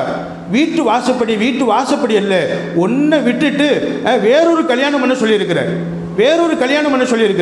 உடனே இஸ்மாயில் அலைஹிஸ்ஸலாம் அதாவது தன் மனைவியினுடைய சொந்த பந்தத்தை கூப்பிட்டு சொன்னாங்க, உங்கள் மக என் வீட்டில் வாழ்வதற்கு தகுதி இல்லை. ஏன்னு சொன்னால் என்னோட அந்யோன்யமாக வாழ மாட்டுகிறார், என்னோட சேர்ந்து வாழ மாட்டுகிறார், வீட்டுக்கு வந்து தனியாக போய் படுத்துக்கிறார், நான் கொடுக்கறத வாங்கிக்கிற மாட்டார், சமைச்சு நிம்மதியாக சாப்பிட மாட்டார், ஒரு நிம்மதியான சூழ்நிலை இல்லை. எங்கள் அத்தா இப்படி சொல்லிட்டு போயிட்டார். எனவே இந்த உங்கள் மகளை நீங்களே வச்சுக்க. அவங்க சொன்னாங்களா, அந்த பெண்ணை பெற்றெடுத்தவங்க சொன்னாங்களா, நாங்களும் அப்படித்தான் நினச்சோம், நம்ம மகன் எப்படி உங்களுக்கு சரி வருவா அப்படின்ட்டு. சரியான வாயாடியாக இருக்கிறா, ஏன்னா சொல் கேட்காதவளா இருக்கு, நிச்சயமாக இவோ உங்கள்கிட்ட வாழ தகுதி இல்லைடா, நாங்கள் கூப்பிட்டு போயிடும். ஏன் சொன்னால் இவங்க நல்லவங்கிறது அவங்களுக்கு தெரியும். அன்பானவர்களே, கூப்பிட்டு போயிட்டாங்க, வேறொரு மனைவியை கட்டிக்கிட்டான். இப்போ நான் ஏன் சொல்லுறேன்னு தெரியுமாம்மா? இப்படி ஒரு தந்தை ஒரு மகளை பார்த்து, அதாவது நீ விட்டுடும் சொன்னால் விட்டுடணும். ஆனாலும் கூட எப்பமா விடணும்? அந்த மனைவி சரியில்லாதவளாக இருந்தால் மனைவி சரியானவளாக இருந்தால் அவளை போற்றி பாதுகாத்து கொள்ள வேண்டும். அப்போ மருமகள்கிட்ட கேட்கணும், எப்படிமா வச்சுக்கிறான், என்ன மாதிரிமா வச்சுக்கிறான், இப்படி கேட்பது ஒரு சுன்னத். அப்படி கேட்கும்போது நல்ல விதமாக சொல்வதும் சுன்னத். இஸ்மாயில் நபிக்கு இன்னொரு கல்யாணம் முடிஞ்சிருச்சு. திரும்ப இப்ராஹிம் அலைஹிஸ்ஸலாம் இன்னொரு நாள் வர்றாங்க. வந்தவங்க அப்பவும் இஸ்மாயில் நபி வீட்டில் இல்லை. வந்தவங்க அந்த மனைவி, அதாவது மருமகள்கிட்ட போகிறாங்க. மருமகள்கிட்ட போய் அறிமுகமாகலை, அதே மாதிரியே உட்கார்ந்துருக்கிறாங்க. என்னங்க, என்ன வேலை, என்னங்க இப்படி உட்காந்துருக்கீங்க, தண்ணி வேணுமா, தண்ணியை வச்சு கொடுக்குறாங்க. தண்ணி வச்சு கொடுத்துட்டு அவங்க உட்காடுறாங்க. என்னங்க பெரியவங்களே சொல்லுங்கள், என்ன வேலையை வந்திருக்கிறீங்க அப்படிங்கும் போது, எங்கம்மா என் மகனை வெளியில் போயிருக்கிறேன், என் மகன் எப்படிம்மா உன்னை வச்சுக்கிறான் அப்படின்னு சொல்லும்போது அவர் சொல்லியிருக்கார், சம்பாதிப்பது கொஞ்சம்தான், ஆனால் என்னை கண்கலங்காமல் பாதுகாத்துக்கிறார். நான் கேட்டதையெல்லாம் வாங்கி கொடுக்குகிறார். நிம்மதியாக இருக்கிறோம், வாழ்க்கையில் சந்தோஷமாக இருக்கிறோம். அவர் என்னை விட்டும் பிரிய ஆசைப்படுவதில்லை, நான் அவரை விட்டும் பிரிய ஆசைப்படுவதில்லை. ரெண்டு பேரும் அந்யோன்யமாக இருக்குகிறோம், ரெண்டு பேரும் பாசமாக இருக்குகிறோம். எங்களுக்கு என்ன குறைச்ச? எங்களுக்கு அல்லாஹ் அல்ஹம்துலில்லாஹ் நிச்சயமாக நாங்கள் நல்லா இருக்கிறோம், நல்லா வாழ்கிறோம். இப்படி புகழ்ந்து புகழ்ந்து தள்ளிவிட்டால் அந்த மருமகன். அன்பானவர்களே, இப்ராஹிம் அலைஹிஸ்ஸலாம் சொன்னாங்க, நான் உன்னுடைய மாமனார் என்பதை அங்கே அறிமுகப்படுத்தினாங்க இல்லையோ, நான் சலாம் சொன்னதாக சொல்லிடுமா, இந்த வீட்டு வாசப்படியே நல்ல முறையில் பாதுகாத்து வச்சுக்கிற சொல்லு அப்படின்னு சொல்லிட்டு போனாங்க. அன்பு தாய்மார்கள், இதில் என்ன நாம பாடம்? நிச்சயமாக பல பாடங்கள் இதில் இருக்கிறது, பல பாடங்கள் இதில் இருக்கிறது. நிச்சயமாக ஒரு வீட்டில் ஆணை பெற்றெடுத்தவங்க ஆண்கிட்ட கேட்கணும், டேய் உன் மனைவியை நீ நல்லா வச்சுக்கிறியா, நீ நல்லா வச்சுக்கிறணும். எங்கேயோ பிறந்த பிள்ளை உனக்கு மனைவியாகி வந்திருக்கிறா, நம்ம வீட்டுக்கு மருமகளை வந்திருக்கிறா, கண்கலங்காமல் பார்த்துக்கிறணும், நல்லா அவளுக்கு வேண்டியதை பூர்த்தி பண்ணி கொடுக்கணும், ட்ரெஸ் வாங்கி கொடுக்கணும், உணவு வாங்கி கொடுக்கணும், உனக்கு விருப்பமானதெல்லாம் அவளுக்கு நீ வாங்கி கொடுத்து, ஆசைப்பட்டதெல்லாம் வாங்கி கொடுத்து அவளை நீ சந்தோஷமாக வச்சுக்க, மகிழ்ச்சியாக வச்சுக்க. நிச்சயமாக அவ விஷயத்தில் அல்லாஹ்வை பயந்துக்கப்பா, அல்லாஹ்வை பயந்துக்க. இப்படி தஜ்தீது ஹுஸ்னுல் அஹதி, கல்யாணத்தினுடைய ஒப்பந்தத்தை புதுப்பிச்சு கொண்டே இருக்க வேண்டும். மகன்கிட்ட, ஒரு மகனை பெற்றெடுத்த தாயும் தந்தையும், அதே மாதிரி மகள்கிட்ட மகனை பெற்றெடுத்த தாயும் தந்தையும் கேட்கணும், என்னம்மா எப்படிம்மா நல்லா நடந்துக்கிறியா, உன் புருஷன் எப்படி இருக்கான்னு கேட்கக்கூடாது, உன் புருஷன் வீட்டில் எப்படி இருக்காங்கன்னு கேட்கக்கூடாது, நீ நல்லா நடந்துக்கிட்டியா, அதாவது நீ அங்கே எப்படி நான் வாழ்கிறேன், நீ அவங்ககிட்ட எப்படி நடந்துக்கிற, நல்லபடியாக வாழணும், எந்த பிரச்சனையும் இல்லாமல் வாழணும், உன்னை இட்டு அங்கே எந்த பிரச்சனையும் வந்துடக்கூடாது, நீ எடுத்தெறிஞ்சு பேசிடக்கூடாது. நிச்சயமாக கல்யாணம் பண்ணும்போது நீ கையெழுத்து போடும்போது அல்லாஹ்வை சாட்சியாக வச்சு நீ கையெழுத்து போட்டு இருக்குகிறாய், அல்லாஹ்வை சாட்சியாக வச்சு நீ கையெழுத்து போட்டு இருக்குகிறாய். எனவே நீ வாழும் காலம் எல்லாம் கையெழுத்து போட்டுட்டியா, அதுதான் உன் புருஷன், அதுதான் உன் புருஷன், உன்னை கணவன் தான் எல்லாமே. நிச்சயமாக மகளை பெத்தெடுத்த அத்தாவும் அம்மாவும் சொல்லணும், புருஷன்கிட்ட நல்லா நடந்துக்க, உன்னோட மாமியா மாமன்கிட்ட நல்லா நடந்துக்க, கண்டிப்பாக எல்லாத்தையும் நல்லா நடந்துக்க, அல்லாஹ் உங்களுக்கு உதவி வருவார். இப்படி ரெண்டு பேர்கிட்ட நல்ல கருத்துக்களை சொல்லி, நல்ல விதமாக சொல்லி, ரெண்டு பேருடைய நிக்காவுடைய ஒப்பந்தத்தை நினைவுபடுத்திக் கொண்டே இருக்க வேண்டுமாம், டெய்லி, தினமும், அல்லது 2 நாளைக்கு ஒரு தடவை, அல்லது வாரத்துக்கு ஒரு தடவை. யார் சொல்கிறாங்கம்மா? இமாம் நவவி ரஹ்மத்துல்லாஹ் சொல்கிறாங்க, சம்பந்தப்புறங்கள் 5 விஷயங்களை கையாளணும். அதில் முதல் விஷயம் என்னம்மா, தம் பிள்ளைகளுக்கு நல்ல விஷயத்தை எடுத்து சொல்லிக் கொண்டே இருக்கணும். பெண்ணை பெற்றெடுத்தவங்க புருஷ வீட்டில் நல்லா வாழணும்னு சொல்லிக் கொடுக்கணும். ஆணை பெற்றெடுத்தவங்க மனைவியோட குடும்பத்தை நல்லா பார்த்துக்கிறணும்ப்பா சொல்லிக் கொடுக்கணும். தப்பாக சொன்னால், தவறாக சொன்னால், என்னடா கல்யாணம் முடித்த பின்னாடி எப்படிம்மா என்னம்மா சொல்லுவாங்க, ஒரு வார்த்தை என்ன சொல்லுவாங்கம்மா சொல்லுங்களேன், தெரியலையம்மா? அப்படியா? எனக்கு ஞாபகம் வர மாட்டேன், டக்குன்னு ஞாபகம் வர மாட்டேன். அதாவது எங்கள் பூட்டிமா அம்மாவுடைய அம்மா அவங்க சொல்லுவாங்க, அதாவது கல்யாணம் பண்ணிட்டு வந்தீங்கன்னா புருஷனை முந்தானையில் முடிச்சு போட்டு வச்சுக்கிறணும் அப்படிம்மா. அதாவது அவங்க பேத்திகளுக்கு சொல்லுவாங்க, அது என் காதில் கேட்டிருக்கிறேன். அன்பானவர்கள், எதுக்கு சொல்ல வரேன்னு சொன்னால், அதாவது மகள்கள்கிட்ட நல்ல கருத்துக்களை பதிவு செய்யணும், மகன்கள்கிட்ட நல்ல கருத்துக்களை பதிவு செய்யணும். 2 பேர்கிட்டையுமே நிக்காஹை பற்றிய ஒப்பந்தங்களை நம்ம சொல்லிக்கொண்டே இருக்க வேண்டும். அல்லாஹ்வுக்காக நீ நிக்காஹ் செய்து வந்தாய், மனைவியை நீ நல்லபடியாக பார்த்துக்கிறணும், அல்லாஹ்வுக்காக நீ நிக்காஹ் செய்து கொண்டாய், நீ புருஷ வீட்டில் நல்லா வாழணும். இப்படி 2 பேருமே நல்ல கருத்துக்களை பதிவு செய்யணும். கெட்ட கருத்துக்களை பதிவு செய்து 2 பேருடைய மனமும் பிரியும்படி நாம் செயல்பட்டால், பிரியும்படி நாம் பேசினால், கண்டிப்பாக அன்பானவர்களே அங்கே பரக்கத்து எடுக்கப்பட்டு விடும். ஆனால் இமாம் நவவி ரஹ்மத்துல்லாஹ் சொல்கிறாங்க, ஹிஃபுலுல் உத், 2வதாக சொன்னாங்க, ஹிஃபுலுல் உத், பிரியத்தை தக்க வைத்துக் கொள்ள வேண்டும், பாசத்தை அதிகப்படுத்த வேண்டும். பாசமான பார்வை, பாசமான பேச்சு, பாசமான தன்மை, சம்பந்தப்புறங்களுக்கு சொல்றாங்க, சம்பந்தப்புறங்கள் பாசமாக பேசிக்கொள்ள வேண்டும். சம்பந்தப்புறங்கள் பேசிக்கொள்வதை பார்த்து மகன் ஆச்சரியப்படணும், ஆஹா நம்ம அத்தாவும் மாமனாரும் நல்லா பேசிக்கிறாங்க, ஆஹா நம்ம அம்மாவும் மாமியும் நல்லா பேசிக்கிறாங்க. எந்த குடும்பத்திலேயாவது மகனை பெற்றெடுத்த அம்மா, அதாவது மருமகளுடைய அம்மாட்ட நல்லா பேசினான்னு வைங்களேன், அந்த குடும்பம் பாக்கியம் பெற்ற குடும்பம், அந்த குடும்பம் பாக்கியம் பெற்ற குடும்பம். அன்பானவர்களே, 2 பேரும் பார்ப்பாங்க, நம்ம அத்தாம்மா சந்தோஷமா இருக்கிறாங்க, மகிழ்ச்சியா இருக்கிறாங்க, நாமளும் சந்தோஷமா இருக்கணும், நாமளும் மகிழ்ச்சியா இருக்கணும். சம்பந்த புறங்கள் அன்பாக இருந்தால் பிள்ளைகளும் அன்பாக இருப்பாங்க. சம்பந்த புறங்கள் மாறுபட்டால் பிள்ளைகளும் மாறுபட்டு போவாங்க. அல்லாஹ் பாதுகாக்க வேண்டும். அன்பானவர்களே, இப்போ இமாம் நவவி ரஹ்மத்துல்லாஹி சொல்றாங்க, சம்பந்த புறங்கள் தங்களுடைய பிரியத்தை பாசத்தை பாதுகாத்துக் கொள்ள வேண்டும். ரெண்டாவது. மூணாவது சொல்லுவாங்க, ரிஆயத்து ஹுர்மத்து ஸாஹிபி லி ஸாஹிபி, ஒருவருடைய மரியாதையை பாதுகாக்க வேண்டும். ஒருவருடைய மரியாதையை பாதுகாக்க வேண்டும். அவங்க நம்ம வீட்டுக்கு வந்துட்டா அவங்கள கவனிப்பர், நாம் அவங்க வீட்டுக்கு போயிட்டா அவங்க நம்மளை சந்திப்பர். இப்படி ஒருத்தருக்கு ஒருத்தர் மரியாதை கொடுத்து வாழ வேண்டும். பேச்சில் மரியாதை குறைந்து விடக்கூடாது, பார்வையில் மரியாதை குறைந்து விடக்கூடாது. சம்பந்தப்புறங்கள் பார்ப்பது எப்படிமா இருக்கும்? சூப்பராக இருக்கும். சம்பந்தப்புறங்கள் பார்க்கும்போது வெறுப்பு பார்வை இருக்கக்கூடாது, வெறுப்பு பேச்சு இருக்கக்கூடாது, வெறுப்பான நடவடிக்கை இருக்கக்கூடாது. நாம் நவவி ரஹ்மத்துல்லாஹி சொல்றாங்க, ராயத்து ஹுர்மத்து ஸாஹிபி லி ஸாஹிபி, சம்பந்தப்புறங்கள் இருவருமே ஒருவரை மதித்து வாழ வேண்டும். ஒருவருடைய மரியாதையை பாதுகாக்க வேண்டும். ஒருவருடைய மரியாதை கெடுவதற்கு காரணமாகிவிடக்கூடாது. நிச்சயமாக சொல்லுவாங்க, இப்படி ஒருத்தருடைய மரியாதையை பாதுகாத்து வாழ வேண்டும்.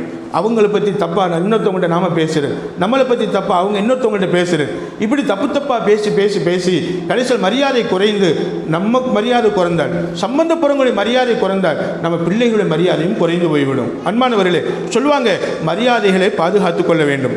ரெண்டாவது என்னம்மா? அன்பை பாதுகாக்கணும். முதலாவது என்னம்மா? நிக்காவுடைய ஒப்பந்தத்தை பற்றி ஞாபகம் மூட்டிக்கிட்டே இருக்கணும். ரெண்டாவது அன்பை பாதுகாக்கணும். மூணாவது மரியாதையை பாதுகாக்கணும். நாலாவது நிச்சயமாக வல் முஆஷரத்து ஹய்யன் வ மையத்தா, சம்பந்தப்புறங்கள் உயிரோடு இருந்தாலும் சம்பந்தப்புறங்கள் மௌத்தானால் மரணமானாலும் ரெண்டு பேருடைய மரணம் உயிர் ரெண்டும் சகஜம். யார் முன்பின்னங்கிறது அல்லாஹ் அறிவான். எல்லா நிலைகளிலுமே சம்பந்தப்புறம் உயிரோடு இருக்கும்போது ஒரு மாதிரியாக நடந்துக்கிட்டோம், மௌத்தான பின்னாடி வேறு மாதிரியாக நடந்துக்கிட்டோம், அப்படி இருக்கக்கூடாது. உயிரோடு இருக்கும்போதும் சரி, நல்ல மரண நிலையிலும் சரி, சம்பந்தப்புறங்கள் இருக்கும்போதும் சரி, இல்லாத போதும் சரி, எப்படி நம்ம அன்பாக வாழ்ந்தோமோ அதே அன்பை நம்ம பேண வேண்டும், அதே அன்பை பாதுகாக்க வேண்டும் என்று நபி ரஹ்மத்துல்லாஹி சொல்கிறாங்க. அஞ்சாவது சொல்லுவாங்க. நாலாவது என்னம்மா? சம்பந்தப்புறங்களுடைய மவுத் யாருக்கு முன்பின் வரட்டும், அல்ல நீடித்த ஆயுளை கொடுக்கட்டும், நிலையான ஆயுளை கொடுக்கட்டும், பரக்கத்தான வயதை கொடுக்கட்டும். அன்பானவர்களே, யாராவது நாம் முந்தி விட்டோம் என்று சொன்னால், சம்பந்தப்புறங்கள் இருக்கும்போது மரியாதை நடந்துக்கிட்டோம், இல்லாத போது வேறு விதமாக நடந்துக்கிறோம், அப்படி இருக்கக்கூடாது. இருக்கும்போதும் பாசம், இல்லாத போதும் பாசம், பிள்ளைகள் மேலே, பேரம்பேத்திகள் மேலே, அந்த குடும்பத்தினர் மேலே, ஒருத்தர் மேலே பாசத்தோடு வாழ்வு. உயிரோடு இருக்கும்போதும் சரி, உயிர் இல்லாமல் இருக்கும்போதும் சரி, எல்லா நிலைகளிலும் அந்த வாழ்க்கையினுடைய நெருக்கத்தை விட்டுவிடக்கூடாது. இன்ஷா அல்லாஹ். இது நாலாவது. அஞ்சாவது சொல்லுவாங்க, இக்ராமு மாரிஃபு தாலிக சாஹிபி, சம்பந்தப்புறங்கள் ஒருவருடைய உறவுகளை மதித்து வாழ வேண்டும். ஒருவருடைய உறவுகள்கிட்ட போயிட்டு என்ன செய்யக்கூடாதுமா? தப்பாக சொல்லக்கூடாது, தவறாக சொல்லக்கூடாது. இன்னைக்கு காலம் என்பது ரொம்ப மாறி போச்சு. அன்பானவர்களே, நம்ம சம்பந்தத்தை பற்றி அவங்க உறவுகளில் யார்ட்டையாவது போயிட்டு நீங்கள் தப்பாக சொன்னால் எப்படி அவர் காதுக்கு போகத்தானே செய்யும், அவர் போய் சொல்லத்தானே செய்வார். எப்போ சம்பந்தி இப்படிலாம் சொல்கிறார், அப்படி என்ன பண்ணி நடந்துக்கிற போய் கேட்டால் யாருக்கு அசிங்கம்? நம்ம பிள்ளைக்கு தானே அசிங்கம், நம்ம பிள்ளைகளுக்கு தானே அசிங்கம். அவர் நம்மளை பற்றி பேசினாலும் அசிங்கம்தான், நாம் அவங்கள பற்றி பேசினாலும் அசிங்கம்தான். அப்போ அஞ்சாவது சொல்லுவாங்க, சம்பந்தப்புறங்கள் அறிமுகமானவர்களிடம் ஒருத்தருடைய குறையை பற்றி பேசிக்கிற கூட, ஒருத்தருடைய குறையை பற்றி சொல்லிக்கிற கூட, நிச்சயமாக அதுவும் அவர் காதுக்கு போகும், வாழ்க்கை பிரச்சனைக்கு காரணமாகும் என்று இமாம் நவவி ரஹ்மத்துல்லாஹி சொல்லி காட்டுவாங்க. சில முயற்சி பண்ணுவோம் இன்ஷா அல்லாஹ். அல்லாஹ் மிகப்பெரிய பாக்கியத்தை தந்தல்வானாக. வாழும் காலமெல்லாம் வெறுப்பை நீக்கி பாசத்தை அதிகப்படுத்தி அல்லாஹ்வுக்கு நன்றி செலுத்தி அல்லாஹ்விடம் துஆ செய்து சிறந்த சம்பந்தப்புறங்களாக வாழ்வதற்கு, நல்ல சம்பந்தப்புறங்களாக வாழ்வதற்கு நாம் எல்லாம் முயற்சி செய்ய வேண்டும் என்பதை இந்த சம்பவங்களின் மூலமாக, இந்த ஆயத்துகளின் மூலமாக, ஹதீஸ்களின் மூலமாக நாம் அறிகிறோம். அல்லாஹ் சம்பந்தப்புறங்களை நல்ல சம்பந்தப்புறங்களாக, அல்லாஹ் விரும்பக்கூடிய சம்பந்தப்புறங்களாக, அல்லாஹ் நேசிக்கக்கூடிய சம்பந்தப்புறங்களாக வாழ செய்து, கணவன் மனைவியாக வாழக்கூடிய ஆணையும் பெண்ணையும், மகனையும் மருமகளையும், மருமகனையும் அல்லாஹ் சிறப்பாக வாழ செய்து, சம்பந்தப்புறங்களையும் ஆண் பெண் என்ற கணவன் மனைவியையும் சிறப்பாக வாழ செய்து, இவங்க மூலமாக பெறக்கூடிய குழந்தைகள் நிச்சயமாக சீரோடும் சிறப்போடும் வளர்ந்து பிரச்சனை இல்லாத குடும்பமாக, எந்த விதமான துயரங்கள் இல்லாத குடும்பமாக, அல்லாஹ்வுடைய ரஹமத்தை பெற்ற குடும்பமாக, அல்லாஹ்வுடைய பேருதவியை பெற்ற குடும்பமாக, பரக்கத்தை பெற்ற குடும்பமாக நாம் எல்லோரும் வாழ்வதற்கு எல்லாமல் அல்லாஹ் நம் எல்லோருக்கும் நசீபாக்கி தந்தல்வானாக என துஆ செய்து விடைபெறுகிறேன். அஸ்ஸலாமு அலைக்கும் வரஹ்மத்துல்லாஹி வபரகாத்துஹு. இன்ஷா அல்லாஹ் கேள்வி எழுதிக்கோமா.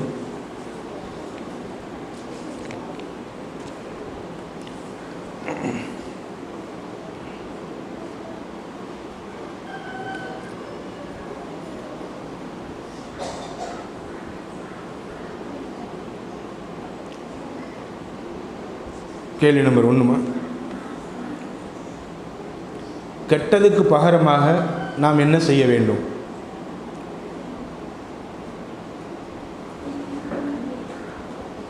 கெட்டதுக்கு பகரமாக நாம் என்ன செய்ய வேண்டும்?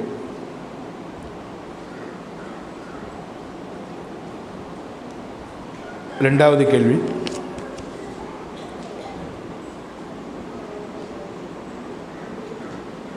அபூ லஹபனுடைய 2 பையன்களுடைய பேர் என்ன? மேலும் யார் யாருக்கு மனைவியாக அமைந்திருந்தார்கள்?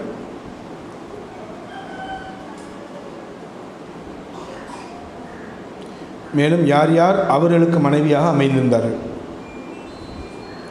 அபூ லஹபனுடைய பையன்களுடைய பேர் என்ன? மேலும் யார் யார் அவர்களுக்கு மனைவியாக அமைந்திருந்தார்கள்? ஆமாம், ரெண்டாவது கேள்வி எழுதிட்டீங்களாம்மா? அபூ லஹபனுடைய பையன்களுடைய பெயர்கள் என்ன? அவர்களுக்கு யார் யார் மனைவியாக அமைந்திருந்தார்கள்?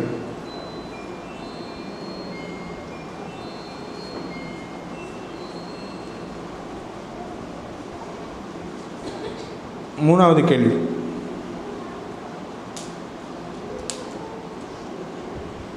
அப்துல்லா இப்னு உமர் ரலியல்லாஹு அன்ஹு அவர்கள் சம்பந்தபுரத்திடம் எப்படி நடந்து கொண்டார்கள்? அப்துல்லா இப்னு உமர் ரலியல்லாஹு அன்ஹு அவர்கள் சம்பந்தபுரத்திடம் எப்படி நடந்து கொண்டார்கள்?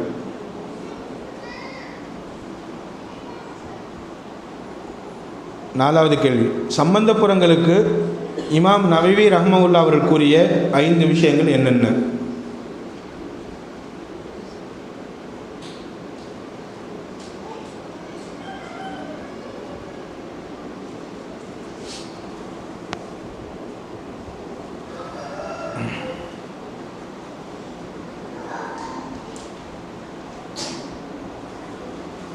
எழுதிட்டீங்களாம்மா? இமாம் நவவி ரஹ்மத்துல்லாஹி அவர்கள் சம்மந்தப்படும் விஷயம் என்னம்மா கேள்வி எழுதிருக்கீங்க? 5வது, இமாம் நவவி ரஹ்மத்துல்லாஹி அவர்கள் கூறிய 5 விஷயங்கள் என்னென்ன? எத்தனை கேள்வி எழுதிருக்கீங்கம்மா? 4. 5வது கேள்வி,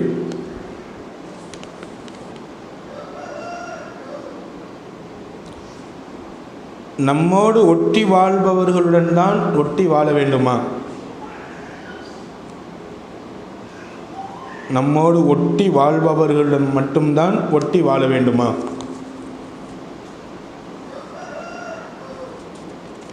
இன்ஷா அல்லாஹ் இந்த 5 கேள்வியும் சரியாக பதிலளிக்காமல் அல்லாஹ் ரஹ்மத் செய்வார் இன்ஷா அல்லாஹ். எதை சொன்னோமோ கேட்டோமோ அதன்படி வாழ்வதற்குரிய வாய்ப்பினை அல்லாஹ் எனக்கும் உங்களுக்கும் நசீபாக்கி தந்தல் புரிவானாக. மேலும் நமது நோன்புகளை ஏற்றுக்கொள்வானாக.